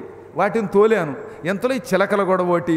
చిలకల్లారా, ఇవి దొండపళ్ళు కావు, నా పెదవులు, పక్కకి తొలగండి, పొడవకండి, పీక్కు తినకండి అని చిలుకల్ని తోసింది ఆవిడ పక్కకి. పాపం పోని చిలుకల్ని తోలుకుంటే అక్కడతో అయిందా కష్టం. సుఖములదోల చక్షుర్మీనములకు మందాకిని పాఠీ నా లోకమెగచు. ఆకాశగంగ ఒకటి ఉన్నది స్వర్గంలో. ఆకాశగంగ నిండా చేపలున్నాయి. ఈ చేపలు అమ్మవారిని చూశాయి. అమ్మవారి కళ్ళు చేపల్లో ఉంటాయి, అందుకే మీనాక్షి అంటారు అమ్మని. మీనాక్షి అంటే చేప వంటి కళ్ళు కలిగింది. ఒకసారి ఇప్పుడు ఇలా చూడండి, మీరు ఇలాగ చూస్తే ఇది చేప తోకలాగా, ఇది చిన్న చేపలా ఉంటుంది. అందుకని గంగానదిలో ఉన్న చేపలు ఈ కళ్ళను చూసి ఓహో ఇక్కడ కూడా చేపలు ఉన్నాయి, మనం మగ చేపలు ఇవి ఆడ చేపలు అని ఆ మగ చేపలు ఇక్కడికి వచ్చాయిట. వస్తే మీ అందరు నా మీద పడుతున్నారు ఏమిటే, ఇవి చేపలు కాదు నా కళ్ళు అని ఆ చేపల్ని పక్కకి తోసింది ఆవిడ. ఇప్పుడు చేపలు కూడా వదిలింది. ఈ పాపకి ఆ చేప కూడా వదిలిందంటే మళ్ళీ కొత్త కూడా వచ్చిందిట. మీన పంక్తులు దాట మెయితీగతో రాయ శంపాలతలు మెంట సరణిగట్టు. చేపల్ని పక్కకి తోలాక ఆకాశ మార్గంలో కదా వస్తుంటా, అక్కడ మేఘాలు ఉన్నాయి. మేఘాలలో ఎర్రని మెరుపు తీగలు ఉన్నాయి. వర్షాకాలంలో మెరుపు తీగలు మెరుస్తాయే, ఆ మెరుపు తీగలు చూసాయి లక్ష్మీదేవిని. లక్ష్మీదేవి కూడా మెరుపు తీగలే ఎర్రగా ఉంది. ఓహో ఇక్కడ మరో మెరుపు తీగే అని ఆ మెరుపు తీగ ఈ మెరుపు తీగను పట్టుకోవడానికి వచ్చిందిట. అప్పుడు లక్ష్మి అంది, మెరుపు తీగల్లారా నేను మెరుపు తీగని కాదు లక్ష్మీదేవిని, నన్ను పట్టుకోకండి అని వాటిని పక్కకి తోలింది. అక్కడికి 4 గండాలు గడిచాయి. ఇప్పుడు ఈ మెరుపు తీగల్ని దాటి ముందుకు వచ్చాక మెయిదీగతో రాయ శంపలను జయింప చక్రవాకంబులు కుచయుగంబుదాకి క్రొవ్వు చూపు. ఇక ఆఖరి గండం ఇది. మెరుపు తీగల్ని దాటింది. ఇంతలో ఆకాశంలో చక్రవాక పక్షులు వచ్చాయి. చక్రవాక పక్షులు ఎలా ఉంటాయి? స్త్రీల యొక్క వక్షోజముల వలె స్తనముల వలె ఉంటాయి. లక్ష్మీదేవి వక్షోజాలు ఈ కొంగుచ్చుకు లాగడంతో కొంచెం బయటికి కనబడుతున్నాయి. అందుకని ఈ చక్రవాకాలు అనుకున్నాయి ఇక్కడ మరో చక్రవాక పక్షులు 2 ఉన్నాయి అని ఈ చక్రవాక పక్షులు పడవడానికి వచ్చాయి మీదకి. ఇవి నా వక్షోజాలే, చక్రవాక పక్షులు కాదు అని ఆవిడ కొంగు తప్పుకుని బాగా కప్పుకుని ఈ పక్షుల్ని పక్కకి తోలింది. ఈ విధంగా మెయ్యిలు మొగిది పిరిది మేఘవర్ణుని వెంట జలదవర్ణు వెంట చనేడునప్పుడు అన్నాడు ఆయన. అనగా ఆకాశంలో నల్లని మేఘం వెనకాతల మెరుపు తీగ వెడుతున్నట్టుగా నీలమేఘఛాయా శరీరుడైన శ్రీమన్నారాయణుని వెంట లక్ష్మీదేవి వస్తుంటే ఎంత గందరగోళం జరిగింది. అందుకే ఆవిడ ఎప్పుడు ఆయనతో రావడానికి కొంచెం కష్టపడుతుందిట. అసలు ఏం వర్ణన రాశాడండి ఆయన వరుసగా. పైనుంచి వస్తూ ఉంటేనేమో ఒకటి తామర పువ్వు అనుకుని తుమ్మెదలు వాలేయట, ఆ వాటిని తోలితే పెదవులను దొండపళ్ళు అనుకుని చిలుకలు వచ్చాయిట, చిలుకలను తోలితే చేపలు అనుకుని కళ్ళను చూచి చేపలు మీద పడ్డాయిట, వాటిని తోలితే ఆవిడ శరీరమే మెరుపు తీగ అనుకుని మెరుపు తీగలు వెంటబడ్డాయిట, మెరుపు తీగలను తొలగించుకుంటే చక్రవాక పక్షులు ఆవిడ వక్షోజాలు చక్రవాకాలను వెంటబడ్డాయిట. ఇవన్నీ తొలగించుకుని ఆయన వెంట వస్తూ ఎప్పుడు వెడతాడరా బాబు ఈయన అనుకుంటోంది ఆవిడ. అడగడానికి ముందుకు వస్తుంది, వెనక్కి వెడుతున్నది. ఈలోపు స్వామివారు ఏమీ మాట్లాడకుండా మహావేగంగా ముందుకు వచ్చేశాడు. ఆయన రాగానే పెద్ద సరస్సు కనబడింది. ఆ సరస్సులో తొండం పైకెత్తి రక్షించు బాబోయ్ అంటున్నది గజేంద్రుడు. ఆ సమయంలో శంఖచక్రాలు చేతుల్లోకి వచ్చేశాయి. వెంటనే ఈయన శంఖం నోట్లో పెట్టుకుని ఊదాడు, చక్రాన్ని విడిచిపెట్టాడు. ఈ చక్రం మహావేగంగా వెళ్ళింది. సరస్సులో ఉన్న మొసలి తలని పర్రున తరిగి అవతల పారేసింది. సొరకాయ నరికినట్టు నరికి అవతల పారేసింది. మేరు పర్వతం వంటి మహా కళేవరంతో ఉన్న మొసలి తల తెగిపోయింది. తెగిపోగానే అప్పుడు హరి పాంచజన్యం ఊదాడు. చాలా కష్టపడిపోతున్నటువంటి ఏనుగుని తొండం పుచ్చుకొని బయటికి లాగాడు. దానికి చెమట బాగా పట్టేసింది కదా, ఆ చెమటలాగా వేళ్లతో తుడిచేట్ట పాపం. మీరు చూశారో లేదో, సాధారణంగా మన చెమట మనమే ఇలా తుడుచుకుంటాం వేసవకాలంలో అప్పుడప్పుడు. నాకంటే కొంచెం చెమట తక్కువ, కానీ కొంతమందికి బాగా చెమట అస్తమాట ఎక్కిన దగ్గర నుంచి ఇలా తుడుచుకుంటూనే ఉంటారు వాళ్ళు. ఇప్పుడు ఏనుగుకి పట్టిన చెమటని ఆయన స్వయంగా చేత్తో ఇలా పుడికి తొండం పుచ్చుకొని పైకి లాగానే మోహన ఘీంకార శబ్దములతో నొప్పెన్ అందంగా ఘీంకరించిందిట. ఆడ ఏనుగులన్నీ పక్కకు వచ్చాయి. ఆ సమయంలో తమాషా జరిగింది. ఈ చక్రం వెళ్ళి నీచక్రముడైన మొసలిగాడి తల నరికేయగానే ఆ మొసలి శాప విముక్తి పొంది ఒక గంధర్వుడిగా మారిపోయాడు. ఆ మొసలి సామాన్యుడు కాదు, నిజంగా మొసలి కాదు. నిజంగా మొసలి అయితే ఏనుగుని పట్టుకోగలదా? జననాథ దేవల శాప విముక్తుడై పటుతరగ్రాహ రూపంబుమాని ఘనుడు హూహూనామ గంధర్వుడప్పుడు. పూర్వం హూ హూ అని పేరు కలిగిన ఒక గంధర్వుడు ఉండేవాడు. హాహా హూహు అని 2 గంధర్వులు చాలా గొప్పవాళ్ళు. అందులో వీడు హూహు అనే గంధర్వుడు అనమాట. ఈ హూహు అనే గంధర్వుడు ఒకప్పుడు విమానం ఎక్కి ఈ త్రికూట పర్వత ప్రాంగణానికి వచ్చాడు. అక్కడ దేవలుడు అని పేరు కలిగిన ఒక ఋషి చాలా గొప్ప తపస్సు చేస్తూ ఉండేవాడు. ఈ దేవలుడు ఎటువంటి వాడంటే వేసవి కాలంలో చుట్టూత 5 అగ్నిగుండములు పెట్టుకొని వాటికి పంచాగ్నిహోత్రములని పేరు. ఈ పంచాగ్నుల మధ్యలో నిలబడి 2 చేతులు పైకెత్తి ఒంటికాలి మీద నిలబడి ఓం నమో నారాయణాయ అని తపస్సు చేసేవాట. వేసవి కాలంలో పంచ అగ్నికుండముల మధ్యలో. అసలు ఆయన్ని బృందావనం తీసుకురావాలి ఒకసారి, మన రూముల్లోకి తీసుకెడితే తెలుస్తుంది. ఈ పంచాగ్నిహోత్రం మధ్యలో వేసవి కాలంలో తపస్సు చేసి మంచి వర్షాకాలంలో హిమాలయ పర్వతాలకు వెళ్ళి గడ్డగట్టేస్తున్న చలిలో పీకలోతులు నీటిలో నిలబడి తపస్సు చేసేవాడు. ఒకనాడు ఆయన వర్షాకాలంలో గంగానదిలో కంఠం వరకు నిలబడి నారాయణ స్మరణ చేస్తూ ఉండగా ఈ హూహు అనే గంధర్వుడు అక్కడికి వచ్చాడు. వచ్చి ఈయన నిజంగా తపస్సు చేస్తున్నాడో లేదో, ఈయన నిష్ఠ ఎటువంటిదో పరీక్షిద్దాం అనుకుని ఒక మొసలి రూపం ధరించాడు. మొసలి రూపం ధరించి నీళ్లలో వచ్చి ఈయన కాళ్ళు పట్టుకుని గట్టిగా లాగాడు. లాగ్గానే ఆయన ఢామ్మని పడిపోయి లేచి, ఓరి దుర్మార్గుడా, నేను తపస్సు చేస్తూ ఉంటే కాళ్ళు పుచ్చుకొని మొసలి రూపంతో నన్ను పట్టి పీడించి పడగొడతావా?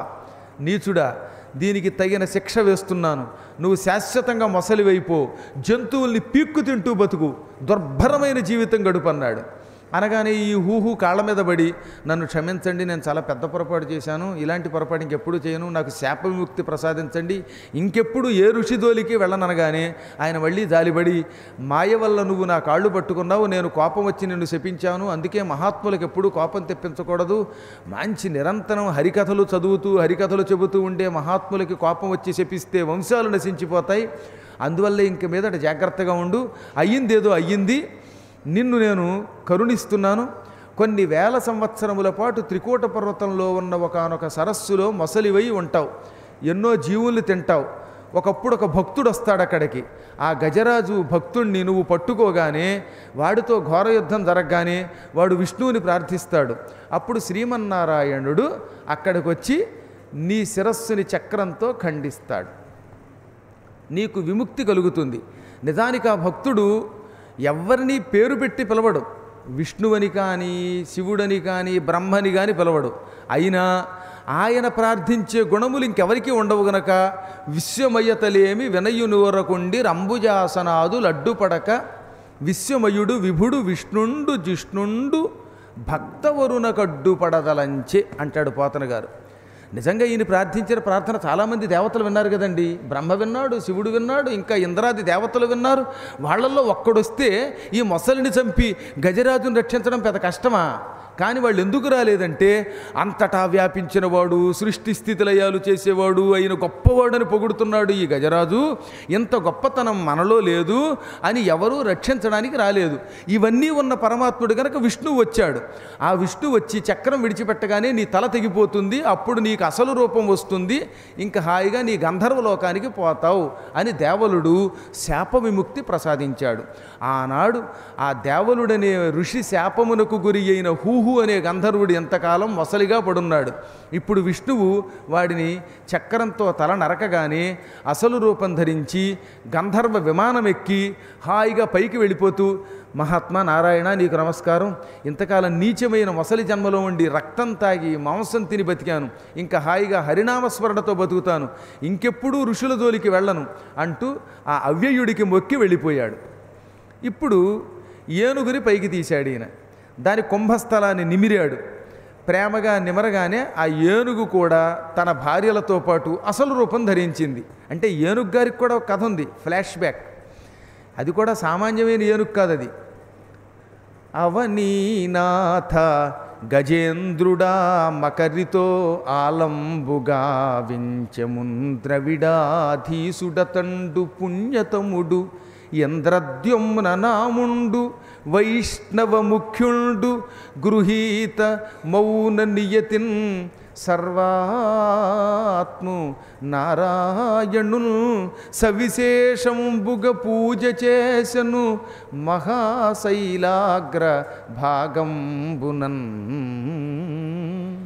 ఒకనాడు ఆ నృపుడచ్యుతున్ మనములో ఊహింపుచున్ మౌనియై అకలంక స్థితి నున్నచో కలశజుండచ్చోటికిన్ వచ్చి లేవక పూజింపకయున్న మౌనిగని నవ్యక్రోధుడై మూఢా లుబ్ధా కరీంద్రోత్తమ యోని బుట్టుమని శాపం బిచ్చే భూవల్లభా. ఎన్నాళ్ళు మొసలితో ఘోరయుద్ధం చేసిన ఈ ఏనుగు అసలు పేరు ఇంద్రజుమ్న మహారాజు. ఆయన ఎంతో పూర్వయుగంలో ద్రావిడ దేశాన్ని పరిపాలించాడు. ఆ రోజుల్లో తమిళ, ఆంధ్ర, కేరళ, కర్ణాటకములనే ఈ 4 రాష్ట్రాలని కలిపి ద్రవిడ దేశమని పిలిచేవారు. ఈ ద్రవిడ దేశానికి మహారాజు ఇంద్రజుమ్నుడని ఒక గొప్ప వైష్ణవ ముఖ్యుడు, పరమ విష్ణు భక్తుడు. ఆయనంతటి పరమ నారాయణ భక్తి ప్రపత్తులు కలిగినవాడు ఆ రోజుల్లో మరొకడు లేడు. గొప్ప దాత. ఆయన కథ మహాభారతం అరణ్య పర్వంలో వస్తుంది. ఎన్ని దానాలు చేశాడండి ఆయన! 33 కోట్ల ఆవులు దానం చేశాట. భూమండలం అంతా దానం చేసేసాడు. చివరికి బంగారం అంతా ఇచ్చేయటమే. కట్టుకున్న గుడ్డ ఒక్కటి తప్ప, తన భార్య మెడలో ఉన్న పుస్తెల తాడు తప్ప అన్నీ ఇచ్చేసిన పుణ్యాత్ముడు ఆయన. అలాంటి వాళ్ళు ఎవరైనా ఉంటారా అంటే ఒక్క మందని వాళ్ళే ఉంటారు. మిగతా వాళ్ళు ఎవరి గురించి ఇంకా ప్రస్తుతం తెలియదు కాబట్టి చెప్పలేం. కానీ భార్య మెడలో మిణుకు మిణుకు మడుచున్న మంగళసూత్రంబును కట్టు వస్త్రంబు తప్ప తక్కిరవి దానం చేశాట. నేను చెప్పేది పూర్వకాలపు మంథనులండి. ఇప్పుడంటే మళ్ళీ కొంచెం బాగుండదు. కానీ అంతటి మహాదాత, అంతటి దాతకి ఒకనప్పుడు వైరాగ్యం వచ్చింది. వైరాగ్యం వచ్చి ఇంకా నాకు ఈ సంసారం వద్దు అని అందరికీ దానం ఇచ్చి భార్యల దగ్గరకు వచ్చి, భార్యామణులారా ఇంకా నేను మలయ పర్వతానికి వెళ్ళిపోతున్నాను, అక్కడ శ్రీమన్నారాయణుని గురించి తపస్సు చేసుకుంటాను, సన్యాసం పుచ్చుకుంటాను, వెళ్ళొస్తానంటే వాళ్ళు అన్నారు, మీరు సన్యాసం పుచ్చుకుంటే మేము మాత్రం ఎక్కడ ఎందుకుంటామండి, మీరు పురుష సన్యాసులు అవ్వండి, మేము సన్యాసినులమై మీ వెంట వస్తామండి అన్నారు. వెంటనే ఈయన కాషాయం స్వీకరించాడు, వాళ్ళకి కాషాయం ఇప్పించాడు. అసలు సుఖం ఏంటో తెలుసా? మొగుడు పెళ్ళాలిద్దరూ సన్యాసం పుచ్చుకుంటే ఏ గొడవ ఉండదు, ఇక బాధ్యతలు కూడా ఉండదు కదా, బెంగ ఉండదు. అంచేత వార్ధక్యం రాగానే ఓసారి మా పీఠానికి వచ్చేస్తే మొగుడికి కాషాయం, భార్యకి కాషాయం ఇస్తాను, శుభ్రంగా సన్యాసం పుచ్చుకొని టింగురంగా అంటూ పురాణాలు వింటూ బతికిచ్చు అనమాట. ఇక తర్వాత ఇప్పుడు పిల్లలు వచ్చారు. నాన్న అమ్మ మీ ఇద్దరు సన్యాసినులైతే మాగతి ఏమిటి, మేము సన్యాసం పుచ్చుకుంటాం అన్నారట. పిల్లలు మంచివాళ్ళు, వాళ్ళకి సన్యాసం ఇచ్చాడు ఆయన. ఇప్పుడు భటులు వచ్చారు. మహారాజా ఇంతకాలం మీ ఉప్పు తిన్నాం, పులుసు తిన్నాం, పప్పు తిన్నాం, రాత్రి అయ్యేసరికల్లా బంగాళాదుంప కూర తిన్నాం, ఇవన్నీ తిన్న మేము మీతో వచ్చేస్తాం, మాకు కూడా సన్యాసం ఇప్పించండి అంటే ఇంకేం చేస్తాడు ఈయన? వాళ్ళకి సన్యాసం ఇచ్చాడు. నగరంలో ఉన్నప్పుడు అంతా కాషాయం లేదు, ఇప్పుడు సన్యాసం పుచ్చుకున్నాక కాషాయం ధరించారు తప్ప మళ్ళీ మొత్తం జనమంతా తయారు నా వెంట మీకు. మళ్ళీ ఈ అందరూ కలిసి మలయ పర్వతం దగ్గరికి వెళ్ళారు. మలయ పర్వతం అంటే ఇప్పుడు మలేషియా అన్నమాట. అక్కడికి వెళ్ళిపోయి మంచి కొండ శిఖరానికి వెళ్ళిపోయి రాజుగారు ఒక బండ మీద, భార్యలు మరో బండల దగ్గర, ఎవరికి తోచిన చెట్ల దగ్గర వాళ్ళు కూర్చుని అందరూ కాషాయ స్వీకారం చేసి వైష్ణవనామాలు పెట్టుకుని ఓం నమో నారాయణాయ ఓం నమో నారాయణాయ అని జపం చేసుకోవడం మొదలెట్టారు.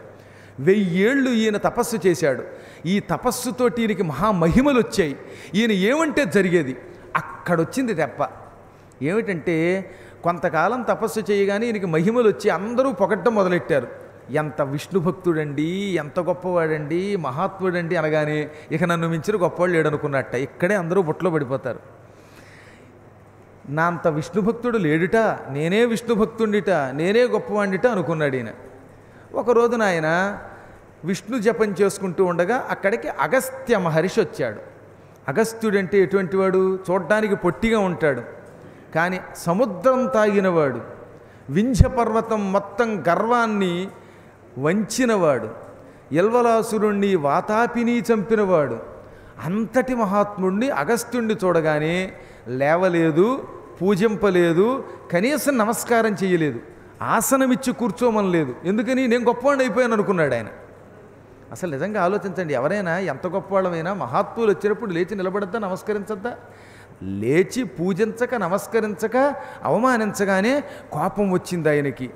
ఒరే, నువ్వు సన్యాసం పుచ్చుకొని గొప్పవాడు అయ్యావనుకున్నాను, కానీ కొంతకాలం తపస్సు చేస్తే ఇంత గర్వం వస్తుందని నేను అనుకోలేదు. ఇది మూర్ఖుల లక్షణం, నువ్వు లుబ్ధుడివి అన్నాడు. ఇక్కడే ఉంది లుబ్ధ శబ్దం ఎందుకు వాడాడు అగస్త్యుడు?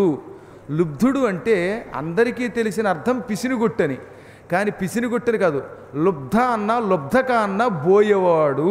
కావాలంటే మీరు చెన్నై సూరి పంచతంత్రం చదవండి. కళ్యాణపురంబున ఒక్క లుబ్ధకుండు గలడు అంటే అక్కడ బోయేవాడని. బోయేవాళ్ళకి మర్యాద తెలియదు కదా, పెద్దలు వస్తే లేచి నిలబడాలి, నమస్కారం చెయ్యాలనే మర్యాద తెలియని వాడిని లుబ్ధుడు అంటారు, బోయేవాడు. నువ్వు లుబ్ధుడి అనగా బోయేవాడికి మళ్ళీ మర్యాదలు మర్చిపోయావు. పెద్దలు వస్తే లేచి నిలబడాలి కదా, అది సంస్కారం. ఆసనం ఇవ్వాలి, షోడశోపచారాలు చెయ్యాలి. కనీసం బాగున్నారా అని కూడా అడగకుండా టీవీగా కూర్చుంటావా? నీకు శాపం ఇస్తున్నాను. ఏనుగుల కడుపున పుట్టు, కరీంద్రోత్తమయోని బుట్టుమని శాపం బిచ్చే భూవల్లభ. మళ్ళీ గజమైపోమ్మల్లా. ఆ శాపంలో కూడా గొప్ప శాపం.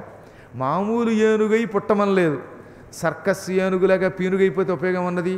గజరాజువయి పుట్టు, ఉత్తమమైన ఏనుగు కడుపున పుట్టి మంచి టీవీగా అక్కడ కూడా రాజువయి సామ్రాజ్యాన్ని వెలగబెట్టు అన్నాడు ఆయన. అంటే శాపంలో కూడా కొంచెం మంచి శాపం. ఎవరి మీదన్నా గురువుగారి కోపం వచ్చి కుక్క అయిపోమంటే చికాకు. ఆ కుక్క కూడా బొచ్చు కుక్క అయితేనా ఏసీ కారులో ఫ్రంట్ సీట్లో టిప్ టాప్గా కూర్చుంటూ ఉంటే అది కొంత నయ్యం అనమాట. కాబట్టి శాపంలో కూడా మంచి శాపం ఉండాలి. కరీంద్రోత్తమయోని బుట్టుమని శాపం బిచ్చ భూవల్లభ. మునిపతి నవమానించిన ఘనుడెంద్రద్యుమ్న విభుడు కౌంజరయోనిల్ జననం బందెను విప్రులక నియవమానం పదగదు ఘనపుణ్యులకు. ఆ మునీశ్వరుణ్ణి అగస్త్యుణ్ణి అవమానించటం వల్ల పాపం ఎంతో తపస్సు చేసి వైరాగ్యంతో ఉన్న ఇంద్రజమున మహారాజు గారు ఇలా గజరాజై పుట్టాడు. అందుకే ఎంత పుణ్యాత్ముడైనా ఎంత గొప్పవాడైనా బ్రాహ్మణుణ్ణి, అందులో ఉత్తముణ్ణి, జ్ఞానిని, ఋషిని అవమానించదారు. నువ్వు ఎన్ని చెయ్యి, విప్రులకని అవమానింపతగదు ఘనపుణ్యులకు. గొప్ప పుణ్యం చేసిన వాడు ఇంకా జాగ్రత్తగా ఉండాలి. ఇప్పుడు ఏమైందంటే ఈయనతో పాటు ఎప్పుడూ ఉండడం వల్ల, ఈయన తిండి తినడం వల్ల ఆయన గజరాజయ్యాడు. కరినాథుడయ్యన అతడు కరులైరి భటాదులెల్లా. ఈయనతో ఉండడం వల్ల ఆయన భటులు కూడా ఏనుగులైపోయారు. అంటే గజరాజు వెంట ఉన్న ఏనుగులన్నీ ఆయన భటులే. ఈ ఆడ ఏనుగులు భార్యలే, మళ్ళీ పూర్వజన్మ బంధమే. ఇక్కడ కూడా ఈయన మగ ఏనుగు అయ్యాడు, భార్యలు ఆడ ఏనుగులు అయ్యారు. తోడు నీడగా ఉన్న భటులంతానేమో వాళ్ళు ఏనుగులు అయ్యారు. ఇన్నాళ్ళు ఏనుగుల గుంపులో తనను తాను మరిచిపోయి అహంకారంతో తిరిగాడు. చావు దెబ్బలు తగలగానే పూర్వపుణ్యఫల దివ్య జ్ఞాన సంపత్తితో, పూర్వజన్మలో చేసిన తపస్సు ఒకటి ఉందిగా, అందుకే ఈ జన్మలో ఆ పుణ్యం వల్ల ఈయనకి విష్ణువు గుర్తుకొచ్చాడు. ఇక్కడ గోవిందరాజుల వారు, శ్రీధరుల వారు ఒక గొప్ప మాట చెప్పారు. ఏమిటో తెలుసా? మనం ఒక్కొక్కప్పుడు తెలియక ఏదో పనికి మాలిన జన్మెత్తాం, ఎక్కడో నీచుల ఇంట్లో పుట్టాం, లేక అందరికీ దూరంగా ఉన్నామని బెంగపెట్టుకోవద్దట. ఎక్కడో పూర్వజన్మలో పుణ్యం చేశాం, అక్కడ ఎవరో ఒకరి వల్ల శాపానికి గురైతే ఈ జన్మలో నీచమైన మానవ జన్మ ఎత్తుతాం. ఎత్తినప్పటికీ పూర్వజన్మలో చేసిన తపస్సు ఉంటుందే, ఆ పుణ్యం మళ్ళీ మన వెంటపడి సమయం వచ్చినప్పుడు ఇలా గురువుల వెంట యాత్రలకి తీసుకెడుతుంది. ఇలాంటి పురాణాలు వినిపిస్తుందన్నమాట. పూర్వపుణ్యఫల దివ్య జ్ఞాన సంపత్తి. అప్పటిదాకా వాడికి ఏం తెలియదు, కానీ హఠాత్తుగా వాడు అదృష్టం బాగుండి చూడండి, ఒక్కొక్కడు బృందావనం రాగలుగుతాడు, ఒక్కొక్కడు కాశీ వెళ్ళగలుగుతాడు. అంత పూర్వం జీవితంలో అసలు బృందావనం అంటే వెళ్ళగలనా అనుకున్నవాడు రాగలుగుతున్నాడంటే ఎక్కడో పూర్వజన్మలో ఇంద్రజుమ్నుడిలా పుణ్యం చేశాడు. కానీ ఈలోపు ఎందుకు కష్టాలు అనుభవిస్తున్నాడు వాడు అంటే, ఇదిగో ఎంతో పూర్వం అగస్త్యుడిని అవమానించినట్టు ఎక్కడో ఏదో చేశాడు. అందుకని మీరు బెంగెట్టుకోకండి. అప్పుడప్పుడు కొందరు శిష్యులు వచ్చి, గురువుగారు చిన్నప్పటి నుంచి మీ వెంట ఉంటే ఎంత బాగుండేదండి, ఇదండి ఇంత ఆలస్యంగా మిమ్మల్ని చూసామండి అని ఏడ్చిన వాళ్ళు ఎంతోమంది ఉన్నారు అమెరికాలో కూడా. అప్పుడు నేను ఒక అబ్బాయితో అన్నాను, అతను మంచి వంశంలో పుట్టిన పుణ్యాత్ముడు, హాయిగా సాఫ్ట్వేర్ ఉద్యోగం చేసుకుంటున్నాను అనుకున్నాను, కానీ మీతో పురాణాలు వింటూ భారతదేశం వచ్చి యాత్రలకి తిరగాలని ఉందండి అన్న. వెర్రివాడా, కూడా ఉన్నంత మాత్రం చేతనే మోక్షం, దూరంగా ఉంటే మోక్షం లేదని అనుకోకు. పరమాత్ముడు నీకు ప్రస్తుతం భక్తి ఇచ్చాడు. ఈ భక్తితో రోజు ఎక్కడున్నా కథలు వినగా వినగా సాధన వల్ల తరిస్తావు. ఈ మాత్రమైనా దక్కిందని సంతోషించు, అసలు దక్కలేదని ఏడవడం కంటే. కాబట్టి మనందరికీ ఎప్పుడో ఒకప్పుడు పూర్వపుణ్యఫలం వెంటాడి రక్షిస్తుంది. కనీసం ఒక్క చోటకైనా వెళ్ళగలుగుతాం. అక్కడి నుంచి మన జన్మ ధన్యమవడం మొదలవుతుంది. ఈ ఇంద్రజుమ్నుడు చేసిన తపస్సు శాపానికి గురైన సమయం రాగానే ఇతన్ని రక్షించింది. అందువల్ల విష్ణువు గుర్తుకొచ్చాడు, ప్రార్థన చేశాడు. ఇప్పుడు భగవంతుడు వచ్చాడు, ఇతనికి అసలు రూపం ఇచ్చాడు, ఇతని భార్యలకి కూడా వాళ్ళ రూపాలు ఇచ్చాడు, భటులందరినీ మార్చాడు. వీళ్ళందరినీ చూస్తూ ఉండగా వైకుంఠానికి పంపేశాడు. శరీరంతో హాయిగా వైకుంఠానికి వెళ్ళిపోయారు. ఇప్పుడు తిరిగాడు లక్ష్మీదేవి కేసి. లక్ష్మీ అన్నాడు పక్కకి తిరిగి. ఆవిడ కొంగుచ్చుకు లాక్కొచ్చినప్పుడు, ఆవిడ తూలిపోతున్నప్పుడు పట్టించుకొని స్వామివారు అన్ని పనులు పూర్తయ్యాయిగా, అందుకని అమ్మవారి కేసి తిరిగి బాలా నా వెనువెంటన్ హేలాగతి వచ్చునప్పుడు, ఓ బాలామణి, నేను నీ కొంగుచ్చుకు లాక్కొస్తూ ఉంటే నా వెంటబడి తడబాటు పడినట్టున్నావు, ఇందాక అడుగుదామా వద్దా అని అనుకున్నట్టున్నావు, అన్నీ నీకు తెలీదా? ఏ హడావిడిలో ఉన్నా ఆయనకి తెలియకుండా ఈ సృష్టిలో ఏదీ జరగదు. అందుకని నీ చేలాంచలంబు బట్టుట కాలో ఏమంటి నన్ను నంభోజముఖీ,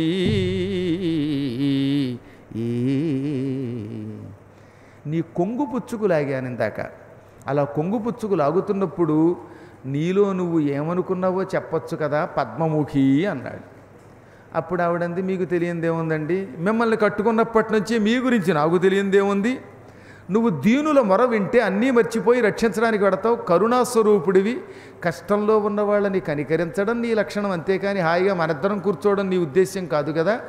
నువ్వు ఈ భక్తుల్ని ఇలా రక్షించడమే నాకు ఇష్టం.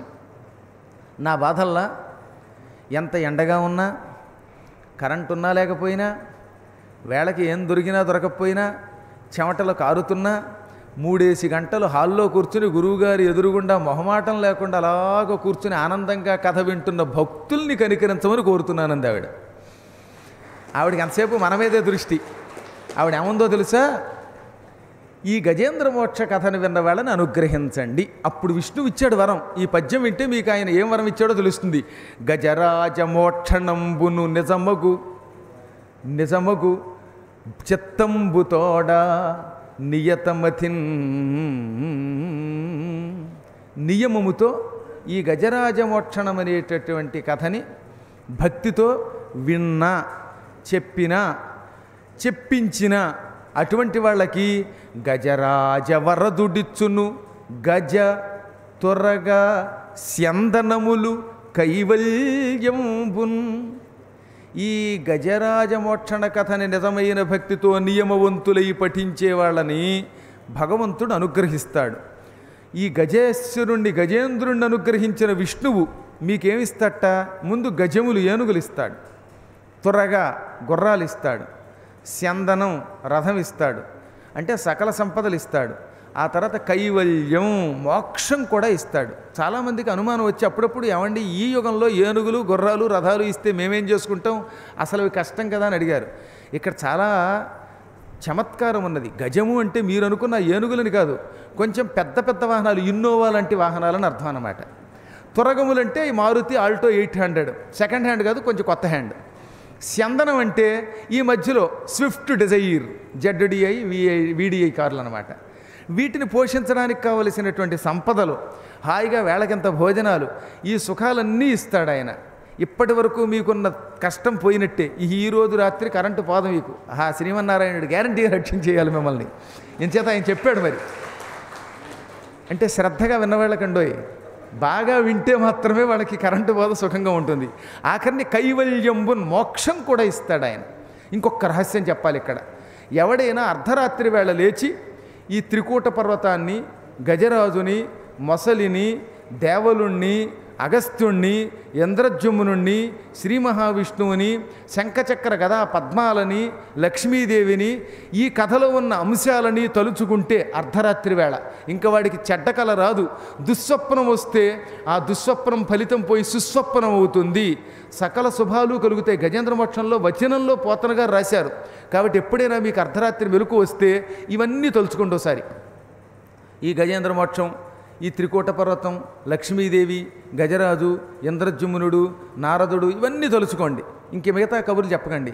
కరెంటు పోయిందంట అనకండి. హాయిగా గజేంద్రుడిని తలుచుకోండి, శ్రీ మహావిష్ణువు తలుచుకోండి, సకల శుభములు కలుగుతాయి అన్నాడు ఆయన. చాలా అపూర్వమైన ఘట్టం ఇది. ఇంకోటి ఏంటో చెప్పనా, ఎప్పుడైనా యాత్రలకు వెళ్ళేటప్పుడు అక్కడ తెలుసో తెలియకో మనకి గాయం కావచ్చు. ఒక్కొక్క వ్యక్తి కర్మ కాలితే పడవ ఎక్కబోతుంటే కింద పడి కాలు విరగచ్చు, రక్తం కారచ్చు, లేదా రైలు ఎక్కుతూ ఉంటే దెబ్బ తగలచ్చు. కష్టాలు రాకుండా ఉంటాయా యాత్రలో? కానీ ఈ గజేంద్ర మోక్షంలో ఉన్న ఈ ఘట్టాలని తెల్లవారుజామున లేచి రోజూ తలుచుకుంటే యాత్రలలో ఏ కష్టము రాదు, సుఖం కలుగుతుంది. కాబట్టి యాత్రలు సుఖంగా ఉండాలంటే ఇక మీదట ప్రయాణానికి వెళ్లే ముందు తెల్లవారుజామున లేవండి, ఇవన్నీ తలుచుకోండి. ఇవన్నీ స్వయంగా విష్ణువు చెప్పిన మాట. ఇది గజేంద్ర మోక్షం అనే అపూర్వమైన ఘట్టం. ఆ తర్వాత 5వ మనువు పేరు, ఇప్పుడు 4వ మనువు కథ చెప్పాడు ఆయన. 5వ మనువు పేరు రైవత మనువు. ఆయన కూతురు రేవతి. ఆ రేవతినే శ్రీకృష్ణుడి యొక్క సోదరుడు బలరాముడికి ఇచ్చి పెళ్లి చేశాడు. ఎక్కడ 5వ మనువు, ఎక్కడ 7వ మనువు? అప్పటి అమ్మాయిని పట్టుకొచ్చి తర్వాత ఎప్పుడో పెళ్లి చేశాట. అంచేత అప్పుడప్పుడు అమ్మాయిల వయస్సు పెద్దది, భర్తల యొక్క వయస్సు చిన్నది అయినటువంటి జంట ఎవరైనా ఉన్నారంటే బలరాముడు రేవతి అన్నమాట. సినిమాల్లో రేవతి అంటే విలన్ కింద చూపిస్తున్నారు, కానీ రేవతి అంటే చాలా మహాత్మురాలు అండోయ్. ఆవిడ చాలా ఉత్తమురాలు. ఎప్పుడో రైవత మనువు కూతురు అన్నమాట. ఇక 6వ మనువు ఉన్నాడు, ఆయన పేరు చాక్షుష మనువు. ఇప్పుడు ప్రస్తుతం 7వ మనువు కాలంలో ఉన్నాం. ఇప్పుడున్న మనువు గారి పేరు వైవస్వత మనువు. ఈ వైవస్వత మనువు సూర్యభగవానుడి కొడుకు, సూర్యుడికి సంధ్యాదేవికి పుట్టినటువంటి కొడుకు. ఈ వైవస్వత మనువు కాలంలో మనకి ఇంద్రుడిగా ఉన్నవాడి పేరు పురంధరుడు. ఈ కాలంలోనే బలిచక్రవర్తిని శ్రీ మహావిష్ణువు 3 అడుగులు దానమడిగాడు.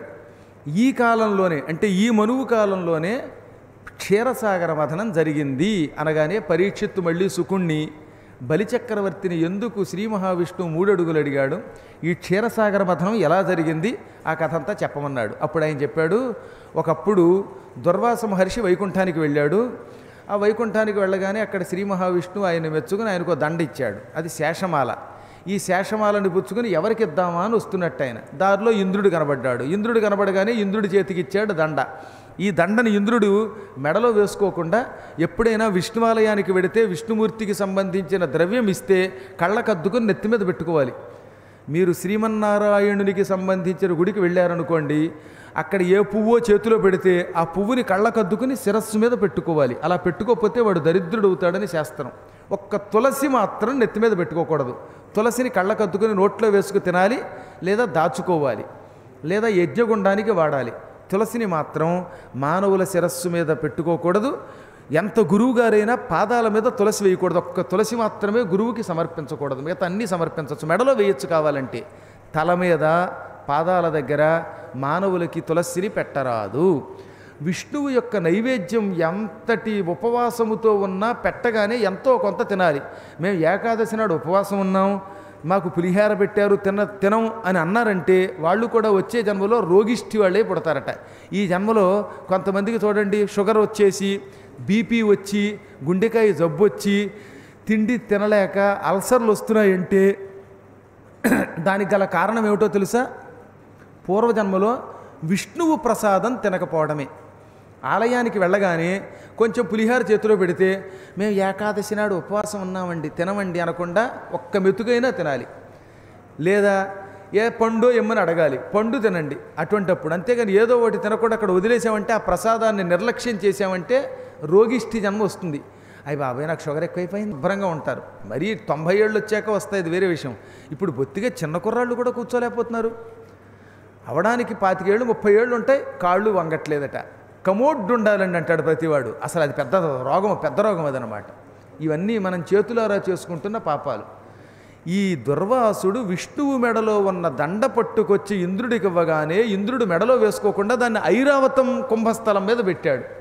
దాంతో ఐరావతం ఇతన్ని కింద పారేసి మాయమైపోయింది. ఆ తర్వాత ఐరావతము యొక్క తలయే విఘ్నేశ్వరుడికి శిరస్సు అయిందనమాట. ఎందువల్ల? విష్ణువు యొక్క దండ దాని మెడ మీద పడ్డం వల్ల. దుర్వాసుడికి కోపం వచ్చింది. ఓరి దుర్మార్గుడా, పురంధరా, ఎంత పని చేశావురా? విష్ణువు యొక్క శేషమాల నీకిస్తే మెడలో వేసుకోకుండా ఏనుగు కుంభస్థలం మీద వేస్తావా? నువ్వు సర్వనాశనం అయిపోయి దరిద్రుడి అయిపోయి ముల్లోకాలలో ఉన్న లక్ష్మీదేవి సముద్రం పాలైపోగాక అని శపించాడు. అలా శపించగానే మొత్తం ఇంద్రుడి యొక్క ఐరావతం, ఉచ్చైశ్రవం, అమృతం సమస్తం సముద్రంలో కలిసిపోయాయి. ఇంద్రుడు బికారైపోయి చింకిగుడ్డలవాడైపోయాడు. దాంతోపాటు ఇంకోటి జరిగింది. విష్ణుమూర్తి వక్షస్థలం మీద ఉన్న లక్ష్మీదేవి కూడా ఇంచేత ముల్లోకాల లక్ష్మీ సముద్రం పాలైపోవాలన్నాడుగా ఆయన. అందువల్ల లక్ష్మీదేవి కూడా సముద్రంలో కలిసిపోయింది. ఇప్పుడు విష్ణువు దగ్గర కూడా లక్ష్మీదేవి లేదు. ఒకటి దగ్గర కాకపోతే ఒకటి దగ్గర ఉంటే వాడి దగ్గరికి వెళ్ళి ఏదో తెచ్చుకోవచ్చు. పద్మాకర్ గారి దగ్గర లేకపోతే లింగయ్య గారి దగ్గర రెడీగా ఉంటే కాఫీ ఆయన ఇప్పిస్తాడు. లింగయ్య దగ్గర లేకపోతే ధనంజయుడి దగ్గర ఉంటే ఏమండి పాలంటే ఇస్తారు. అందరి దగ్గర ఒకేసారి పరుసు లేకపోతే ఎలా మరి ఇబ్బంది. ఇప్పుడు విష్ణువు కూడా లక్ష్మికి దూరుడైపోయాడు. దాంతో దేవతలంతా చిక్కిపోయి శల్యమైపోయి ఆహారం లేక వస్త్రాలు లేక శ్రీమన్నారాయణ రక్షించమన్నారు. విష్ణు అన్నాడు, నువ్వు చేసిన తప్పు వల్ల నా లక్ష్మి కూడా దూరం అయ్యిందిరా, చాలా పొరపాటు జరిగింది, అయ్యిందేదో అయ్యింది, పాల సముద్రాన్ని చిలకండి, చిలికితే మళ్ళీ అందులోంచి సంపదలు బయటకు వస్తాయన్నాడు ఆయన. పాల సముద్రం చిలకడం నీ ఒక్కడి వల్ల అవ్వదు, కాబట్టి రాక్షసుల్ని కూడా నీతో కలుపుకో, మీరు వాళ్ళు కలిస్తే ఏ పనన్నా సాధిస్తారు అనగానే పాపం ఇంద్రుడు ఏడుస్తూ బలిచక్రవర్తి దగ్గరికి వెళ్ళాడు. బలిచక్రవర్తి దగ్గర ఉన్న రాక్షసులంతా ఇంద్రుడు దొరికాడు చంపేస్తామన్నారట. మన దగ్గరకు వచ్చిన వాడిని పొరపాటును కూడా చంపకూడదు, శత్రుత్వం బయట, మన ఇంటికి వచ్చాడు, ఇంటికి వచ్చిన వాడిని ఎప్పుడూ ఏడిపించకూడదు అని ప్రేమగా పిలిచి, బలిచక్రవర్తి జ్ఞాని గనక, ఏం పురంధర ఇలా వచ్చావంటే, స్వామి ఐశ్వర్యం పోయింది నాకు, నువ్వు నేను కలిసి పాల సముద్రం చిలుకుదాం, మీ రాక్షసులు ఒకవైపు మేము దేవతలు ఒకవైపు ఉండి మందర పర్వతాన్ని కవ్వం చేసుకుని క్షీరసాగరం మధిద్దాం, అందులోంచి సంపదలు వస్తాయి, వచ్చినవి చెరిసగం చేసుకుందాం, 50-50 అన్నాడు ఆయన. సరేనన్నాడు బలిచక్రవర్తి. ఇప్పుడు మందర పర్వతం దగ్గరికి వెళ్ళారు వీళ్ళంతా కలిసి. కవ్వం కావాలిగా, మరి కవ్వం బదులుగా పర్వతమే కవ్వం కావాలి. వెళ్ళి మందర పర్వతాన్ని గుణపాలతో కర్రలతో తెగతవ్వి పైకి ఎత్తబోతుంటే వీళ్ళ చేతులు కొండ కింద పడి నలిగి పచ్చడైపోయి కొంతమంది చచ్చిపోయారు ఏకంగా.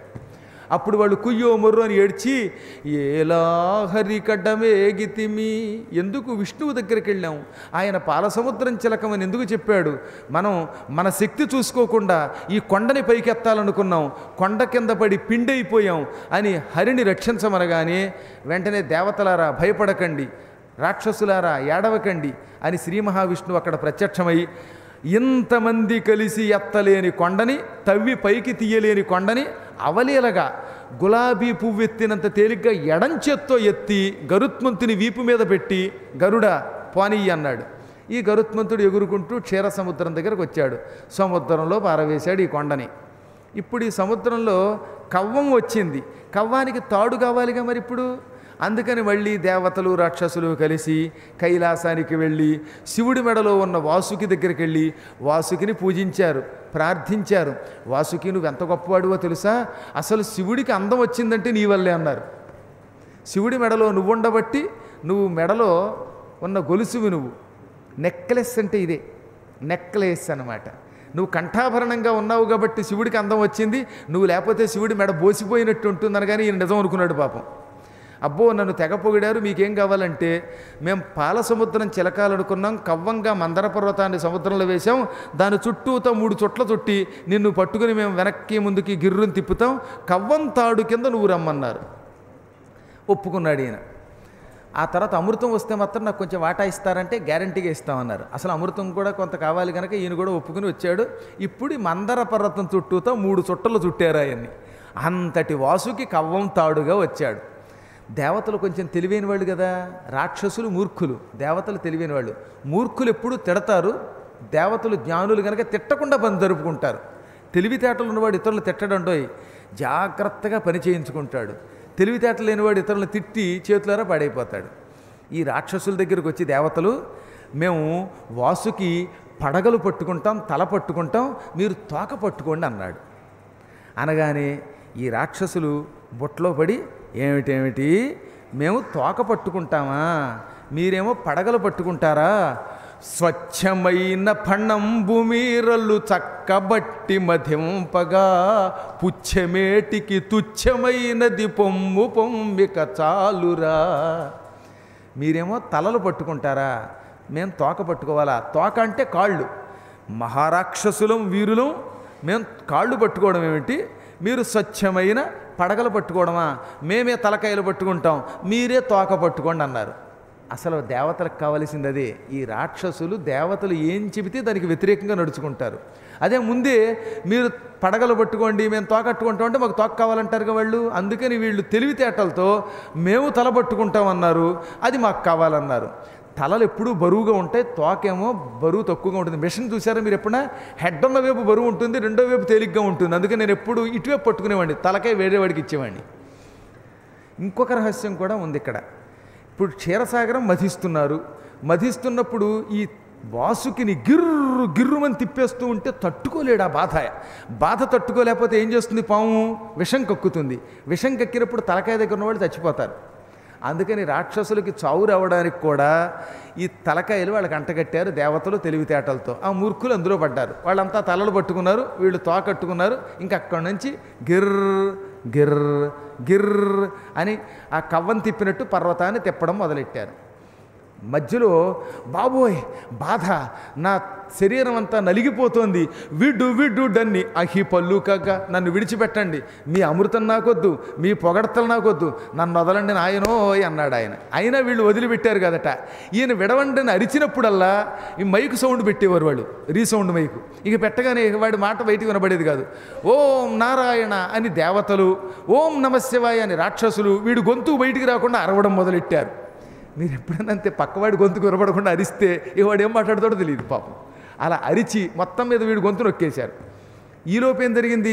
ఈ పర్వతం ఢామ్మని సముద్రంలో కూరుకుపోయింది అడుక్కి. పెద్ద సముద్రం అది. మరి మళ్ళీ మొదలుకొచ్చింది వ్యవహారం. సముద్రంలోకి దిగిపోయింది.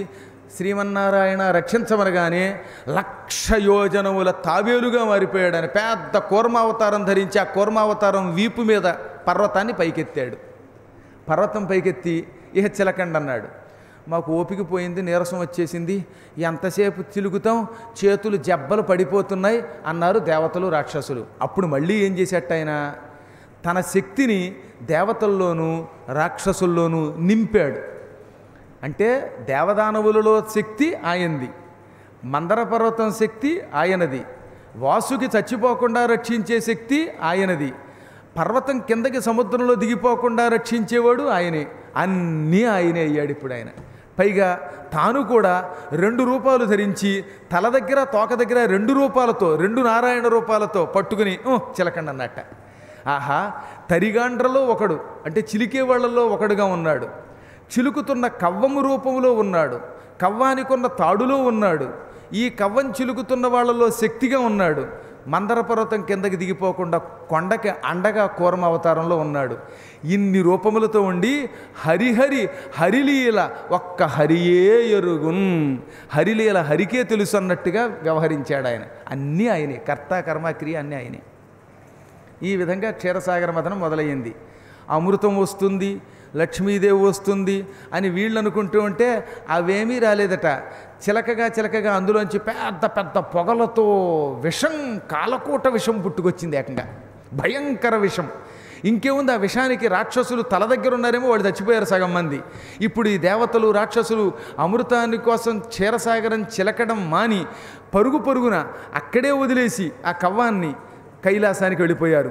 కైలాస ద్వారం దగ్గర ఈ నందీశ్వరుడు, భృంగీశ్వరుడు, జయవిజయులు కర్రలు పుచ్చుకుని ఎవరిని లోపలికి వెళ్ళకుండా ఏం చేశారట? ఎవర్రా మీరు లోపలికి వచ్చేస్తున్నారు అని కర్రలు పెట్టి టపా 4 బాదారు. దాంతో వీళ్ళ కాళ్ళు చేతులు విరిగి, అసలే విషం వల్ల చచ్చిపోతూ ఇక్కడికి వస్తే ఇక్కడ మీరు కర్రలతో కొట్టి మరీ చంపేస్తున్నారు, కొస ప్రాణం తీస్తున్నారు, కుయ్యో మొర్రో శంకర భక్త మానస శంకర రక్షించు బాబోయ్ అన్నారు. లోపల ఎక్కడో పార్వతీదేవితో కబుర్లు చెప్పుకుంటున్న శివుడు కైలాసం దాటి బయటకు వచ్చాడు. ఓ నందీశ్వరాదులాదరా, పాపం వాళ్ళు కష్టాల్లో ఉన్నారు, ఎప్పుడే ఓ పక్కన అమృతం కోసం క్షీరసాగరం చిలుకుతూ ఉంటే అందులోంచి అమృతం బదులుగా విషం పుట్టింది.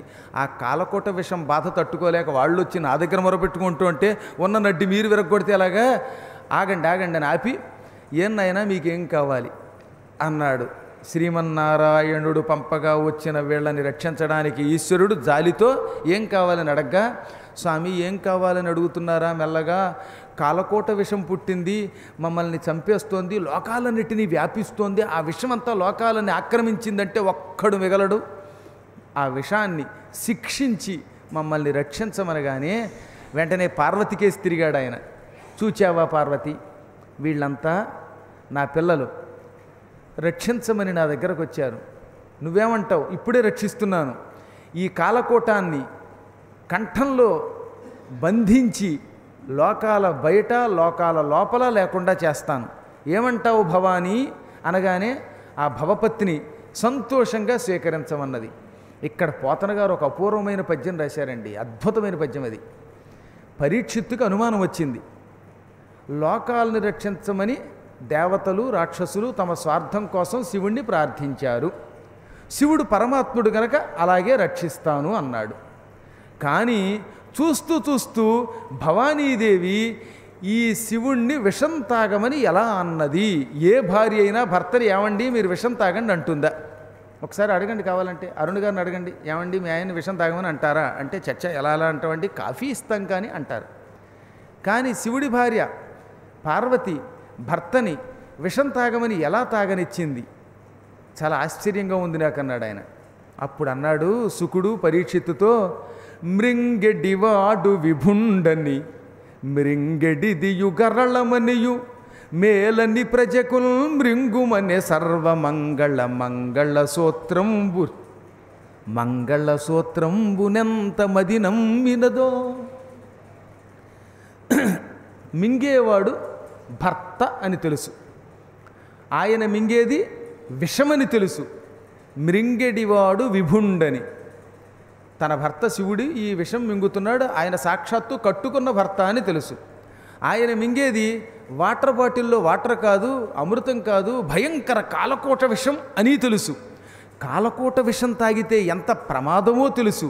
అయినా మేలని ప్రజకున్ మృంగుమనే సర్వమంగళ, ప్రజలకి ఉపకారం జరుగుతుందని సర్వమంగళ అయిన పార్వతి గ్రహించి, ప్రజ అంటే పిల్లలు అని అర్థం అండి, సంతానం. ప్రజలు అంటే అర్థం ఏమిటి? బిడ్డలు. వీళ్ళంతా తన బిడ్డలు, తన బిడ్డల్ని రక్షించాలి. అందుకని ఆవిడ ఏమన్నది? తాగేయండి విషం అంది ఆవిడ.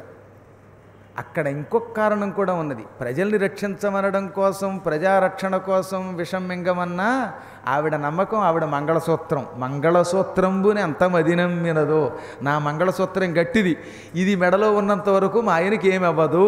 ఆవిడే సర్వమంగళ, అందరికీ మాంగళ్యం ఇచ్చే తల్లి. అసలు శివుడి శక్తి అంతా ఆవిడలో ఉందిట. భవుడు కాదు, భవానీ వల్లభుడు. అందుకే భవం భవానీ సమేతం భజే అన్నాడు శంకరాచార్యుడు. అమ్మవారు పార్వతి చల్లగా ఉన్నంతకాలం అయ్యవారికి ఏమీ అవ్వదు. అసలు లోకంలో భార్య బాగుంటే భర్త బాగుంటాడు. అందుకని భార్యను ఎప్పుడూ భర్త ఏడిపించకూడదు, గుర్తుపెట్టుకోండి. ఆవిడని జాగ్రత్తగా చూసుకున్నారా ఇంకా తిరుగుండదు ఈ సృష్టిలో అన్నారు. అందువల్ల నా మంగళసూత్రం గట్టిది, మా ఆయనకి ఏమవ్వదు, తాగేయండి అంది. ఈయన ఏం చేశాడు? విషం దగ్గరికి వెళ్ళాడు. ఓ ఈ కాలకోట విషమా, లోకద్రోహి రా అనగానే ఆ విషం చేతిలోకి వచ్చిందిట. అంత విషం నేరేడు పండు అంత ముద్ద అయిపోయిందిట. జంబూఫలము అన్నాడు, అంటే నేరేడు పండు ఎంత ఉంటుందో అంత అయ్యింది. దాన్ని పట్టుకుని గుటుక్కుని మింగాడు. ఇప్పుడు ఇంకొక ఇబ్బంది ఉన్నది. బయట ఉంటే బయట ఉన్న లోకాలన్నీ కాలిపోతాయి. శివుడి కడుపులో కూడా కొన్ని లోకాలు ఉన్నాయి. ఈ కడుపులోకి వెడితే కడుపులో ఉన్న లోకములు కూడా కాలి బూడిదైపోతాయి. ఇంకా లోకములు లేని స్థలం కంఠం. అందుకని శివుడు ఏం చేశాడు? లోపలికి పోనివ్వలేదు, బయట ఉంచలేదు, కంఠం దగ్గర ఇక్కడ ఆగిపో అన్నట్ట. అసలు ఎంత కష్టం అది! ఒక కాఫీ గుటకేసి కిందకి దిక్కుండా పైకి రాకుండా గొంతుకు దగ్గర ఆపండి చూస్తాను. ఇక మళ్ళీ పురాణం వినడానికి ఉండరు. కాబట్టి మిమ్మల్ని అలాంటి కోరికలు నేను కోరను. చాలా కష్టం అది. ఆ ఎదురుగుండా వాటర్ బాటిల్ పుచ్చుకుని ఏమండి గుట్టకేసి గొంతుకులు అట్టి పెట్టగలమా కాసేపు? చాలా కష్టం అది. కానీ పరమాత్ముడు గనక, ఈశ్వరుడు గనక విషాన్ని పైకి రాకుండా కిందకి దిక్కకుండా కంఠం దగ్గర అట్టే పెట్టేట. అప్పుడు ఓ తమాషా జరిగింది. శివుడు చాలా తెల్లగా ఉంటాడు, ఆయన కంఠం కూడా చాలా తెల్లగా ఉండేది. ఇప్పుడు ఈ విషం కంఠం దగ్గరికి రాగానే ఈ కంఠం నీలంగా మారిపోయింది విషం వల్ల. అప్పటి నుంచి నీలకంఠుడు, గరళకంఠుడు, విషకంఠుడు, శ్రీకంఠుడు అనే పేర్లు వచ్చాయి. ఈ విషం కంఠంలో పెట్టుకోగానే అందంగా మారిందట కంఠం కూడా. ఇది బ్యూటీ స్పాట్ కింద ఉంది, పుట్టుమచ్చలాగా. మహానుభావులు లోకరక్షణ కోసం ఏ పని చేసినా అది వారికి ఒక ఆభరణమై ఆయనకి మచ్చ కూడా అందమే తెచ్చిపెట్టింది. ఒక్కొక్కరికి చాలా తమాషా. ఒక అమ్మాయి చాలా అందంగా ఉండేది మా చిన్నప్పుడు. ఆవిడ ఒక రోజున అగరత్తు వెలిగిస్తూ ఉంటే అగరత్తు ఇక్కడ కాలింది. అప్పటి నుంచి ఆవిడకి ఇక్కడ పుట్టుమచ్చలో ఎంత బాగుండేదో. అందరూ అన్నారు భలే కాలింది, కాలితే కాలింది కానీ పుట్టుమచ్చ బాగుందనేవాడు. వాళ్ళు ఆయన ఇప్పటికి కూడా వస్తూ ఉంటాడు పీఠానికి. గురువుగారు మా ఆవిడికి చిన్నప్పుడు ఆ అగరత్తు కాలకపోతే ఎంత అందంగా ఉండేదా అనేవాడు. పాప ఇప్పుడు ఆవిడకి 70 ఏళ్ళు. నేను చిన్నప్పుడు, ఆవిడకి అప్పటికి పెళ్ళి అయిపోయింది, నేను అందుకు చెబుతున్నాను. ఆవిడ గురించి కథలుగా చెప్పేవారు. ఎందుకు చెబుతున్నానంటే మహానుభావులకి సుందరులకి ఏదైనా అందమే, పనికి వాళ్ళవాడికి ఏదైనా ఉపయోగమే. కోతిలో ఉన్నవాడికి కొళ్ళాయి తగిలిస్తే మాత్రం ఏముంది, కొండముచ్చులా నల్లగా నిగనిగలాడిపోతున్న వాడికి మంచి లాల్చి వేసిన వాడిని చూస్తే ఏం అందం ఏడుస్తుంది, వాడు ఎంత విభూతి పెడితే ఏముంది. కాబట్టి భగవంతుడి అనుగ్రహం ఏమిటంటే ఆ పరమాత్ముడు పరమసుందరుడు గనక ఈ కంఠం నీలం కాగానే అది కూడా మహత్తరమైన అందమే అయ్యింది. ఇక వెళ్ళి క్షీరసాగరం మథించండి అన్నాడు ఆయన. మళ్ళీ క్షీరసాగర మథనం మొదలుపెట్టారు. ఆ క్షీరసాగర మథనంలో అప్సరసలు పుట్టారు. రంభ, హరిణి, హేమ మొదలైన ఆడవాళ్ళు నీళ్లలోంచి పుట్టారు. అప్పంటే నీరు, ఆ నీటిలోంచి పుట్టారు కనుక అప్సరసలు అన్నారు.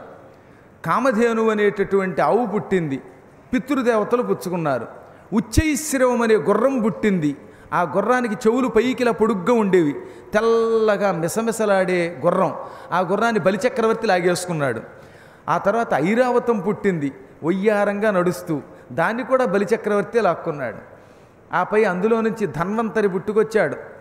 ఇంకా రకరకాల వస్తువులు, కౌస్తుభమణి పుట్టింది, దాన్ని విష్ణుమూర్తి తన మెడలో వేసుకున్నాడు. ఇక్కడ శ్రీవత్సం అనే పుట్టుమచ్చ, ఇక్కడ కౌస్తుభమణి. ఇలా అనేక పదార్థములు పుట్టాక ఆ కర్ణ జగన్మాత ఆదిలక్ష్మీదేవి ఎర్రని శరీరంతో, బంగారపు శరీరంతో పుట్టుకొచ్చింది క్షీరసాగరం నుంచి. పుట్టగానే అబ్బా ఏం అందగత్తే, పైగా డబ్బున్నావిడ అనుకుని దేవతలు రాక్షసులు అందరూ కూడా ఓ మంగళపీఠం పెట్టారు, అందమైన గద్దె పెట్టారు, రత్నాల పీఠం మీద కూర్చోబెట్టారు. వీళ్ళందరికీ స్వార్థం అన్నమాట, ఈవిడ మనల్ని వరిస్తే బావుణ్ణు. వెంటనే మంగళ స్నానం చేయించాలని ఇంద్రుడు ఏం చేశాడు, దిగ్గజముల్ని పిలిచాడు. ఈ పాలసముద్రం చిలుగుతుంటే ఏనుగులు పుట్టాయని చెప్పారుగా, ఐరావతము, సుప్రతీకము, కుముదము, పొండరీకము, విజయము, వామనము, అభ్రమువు, కపిలం, అంజనం, ఈ 8 ఏనుగుల్ని కూడా అష్టదిగ్గజాలు అంటారు. ఆ ఏనుగుల్ని పిలిచి అమ్మవారికి స్నానం చేయించాలి, స్వర్గంగా జలాన్ని పట్టుకురమ్మనగానే ఈ ఏనుగులు ఆకాశానికి వెళ్ళాయి. బంగారపు కొండలతోటి ఆకాశగంగా జలం తెచ్చి మీద పోసాయి. పొయ్యిగానే హాయిగా స్నానం చేసింది. అప్పుడు అన్నమాట మనకి చుట్టూరా అమ్మవారికి చూసారా ఏనుగుల్ని పెడతారు, ఏనుగులు నీళ్లు పోస్తున్నాయి. 2 ఏనుగులనే పెడుతున్నారు బొమ్మల్లో కుదరక, కానీ మొత్తం 8 ఏనుగులు వచ్చి తమ తొండముతో బంగారపు కొండలు పట్టుకొని ఆ కొండలతో ఆకాశగంగా జలం పట్టుకొచ్చి అమ్మ నెత్తి మీద పోస్తే ఆ స్వచ్ఛమైన నీటితో ఆవిడ స్నానం చేసిందనమాట. పాలమున్నీటి లోపలి మీది మీగడ్డ మిసిమి జిడ్డున చేయుమేని కాంతి. పాలసముద్రంలోంచి పుట్టడం వల్ల ఆవిడ చర్మం మేగడ తొరకల్లా ఉందిట, మెత్తగా వెన్నపూస రాసినట్టుగా మేగడలాగా అందమైన కాంతితో ఆ చర్మం ఉన్నది. ఇప్పుడు ఈ ఏనుగులు నీళ్లు పోసాయి. దిగ్గస్థిభి కనక కుంభముఖావసృష్ట సర్వాహిని విమలచారు జలప్లుతాంగీం ప్రాతర్నమామి జగతాం జననీమశేషలోకాధినాథ గృహిణీమృతాబ్ధిపుత్రీం అని ఆదిశంకరాచార్యులు వారు దీన్నే శ్లోక రూపంలో కనకధారా స్తోత్రంలో రాశాడు. ఈ దిగ్గజములోని పేరు కలిగిన 8 ఏనుగులు బంగారపు కొండలతో నీళ్లు పట్టుకొని తొండంతో ఎత్తి అమ్మ మీద స్వచ్ఛమైన నీరు పోస్తూ ఉంటే ఆ నిర్మలమైన నీరు ఆవిడ మీద పడి ఆవిడకి మరింత శోభ తెచ్చింది. ఆ అందమైన స్వచ్ఛమైన నీటితో స్నానం చేశాక కుబేరుడొచ్చి ఆవిడకి వస్త్రం ఇచ్చాడు. హిమవంతుడు తామర పువ్వుల దండిచ్చాడు. ఒక్కొక్కళ్ళు ఒక్కొక్క ఆభరణం ఇచ్చారు. ఆవిడ అన్నీ అలంకరించుకుంది. అలంకరించుకున్నాక ఇంద్రుడు ఆవిడ చేతికి ఓ దండ ఇచ్చాడు. ఓ సుందరి, ఈ దండని ఈ చేతికి ఇస్తున్నాను, ఎవరు నచ్చితే వాళ్ళ మెడలో వెయ్యని. పిచ్చవాళ్ళు కాకపోతే ఆదిలక్ష్మీదేవి ఈ దౌర్భాగ్యులందరినీ వరిస్తుందా? ఎంత గొప్పవాళ్ళు అయితే మాత్రం. పాపం దేవతలంతా ఒక పక్కన నిలబడ్డారు, రాక్షసులంతా ఒక పక్కన. ఇంకా అమృతం రాలేదు, చిలకడం మానేశారు. ఈవిడ వస్తే చాలు, ఈ చిలక వస్తే చాలని. ఈ చిలుక కోసం, ఈ అందాల చిలక కోసం చిలుకడం మాని అని మెడలు చాచారు.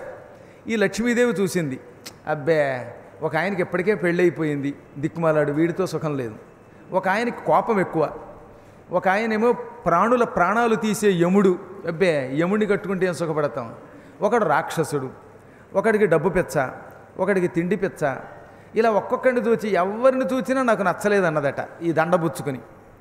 ఆ సమయంలో పెద్ద గాలి వచ్చింది. గరుత్మంతుడు రెక్కలు టపటపలాడిస్తూ ఉండగా వచ్చిన గాలి. గరుడ వాహనం మీద కౌస్తుభమణిని ధరించిన శ్రీమన్నారాయణుడు అక్కడికి వచ్చాడు. ఆహా, చందనంలాగా చల్లగా ఉంటాడు, నల్లగా నిగనిగలాడిపోతున్న శరీరంతో సుందరంగా ఉంటాడు, శంఖం చక్రం గదా పద్మం ధరిస్తాడు. ఈయనని పెళ్లి చేసుకుంటే ఇల్లు కోసం వెతుక్కోక్కర్లేదు, ఆయన వక్షస్థలమే గొప్ప ఇల్లు నాకు. ఇంకా ఆయనకు మృత్యువు లేదు, కోపానికి అతీతుడు, అటువంటి మహాత్ముడిని వరిస్తాను అని పాప ఈ అప్పటిదాకా జనమంతా చుట్టూ చేరారులండి. ఒకడు మీసం వెలేసి సుందరి అన్నాడు, ఒకడు అన్నాడు, ఒకడేమో దువ్వాడు, దిక్కుమాలిన తల వెంట్రుకలకి రంగేశాడు. ఒకడు ఉన్నవి 4 వెంట్రుకలు, ఆ 4 వెంట్రుకలు ఊడిపోవడానికి సిద్ధంగా తెల్లగా ఉంటే ఎందుకు చెప్పండి 70 ఏళ్ళు వచ్చాక నల్లని రంగేయడం, అలా రంగేశాడు ఒకడు. మీసాలకి తీర్చిదిద్దాడు ఒకడు, నా దగ్గర డబ్బు ఉందని కంకణాలు చూపించాడు ఒకడు. ఇవేమీ చూసి మాట వరసకు కూడా బుట్టలో పడదా తల్లి. శ్రీమన్నారాయణుడు గరుత్మంతుడి మీద రాగానే ఆయన మెడలో ఈ దండ వేసింది. టిక్కున ఆయన ఆవిడ చేయి పుచ్చుకున్నాడు, ఈ వక్షస్థలం మీద ఇలా కూర్చోబెట్టుకున్నాడు, జామ్మని ఎగిరిపోయాడు. పాపం వీళ్ళంతా వెర్రి మొహాలేశారు. అంతేలే, మనకేం దక్కుతుంది, అంత అందగత్తే, అంత లక్ష్మీదేవి ఎవరిని వరించాలో వారిని వరిస్తుంది, అయినా మనం చాలా పెద్ద పొరపాటు చేశాం అని ఇప్పుడు కొంచెం నిరాశలోంచి కోలుకున్నారట. ఎప్పుడు దొరకకపోతే ఏమనుకుంటారో తెలుసా, అమ్మో దొరకపోవడమే మంచిదయ్యింది, అంత డబ్బున్నామని చేసుకుంటే మనం పోషించద్దుటండి అన్నాడు ఒకడు. ఇందాకటిదాకా ఆవిడ కోసం వెంపర్లాడిన వాడే.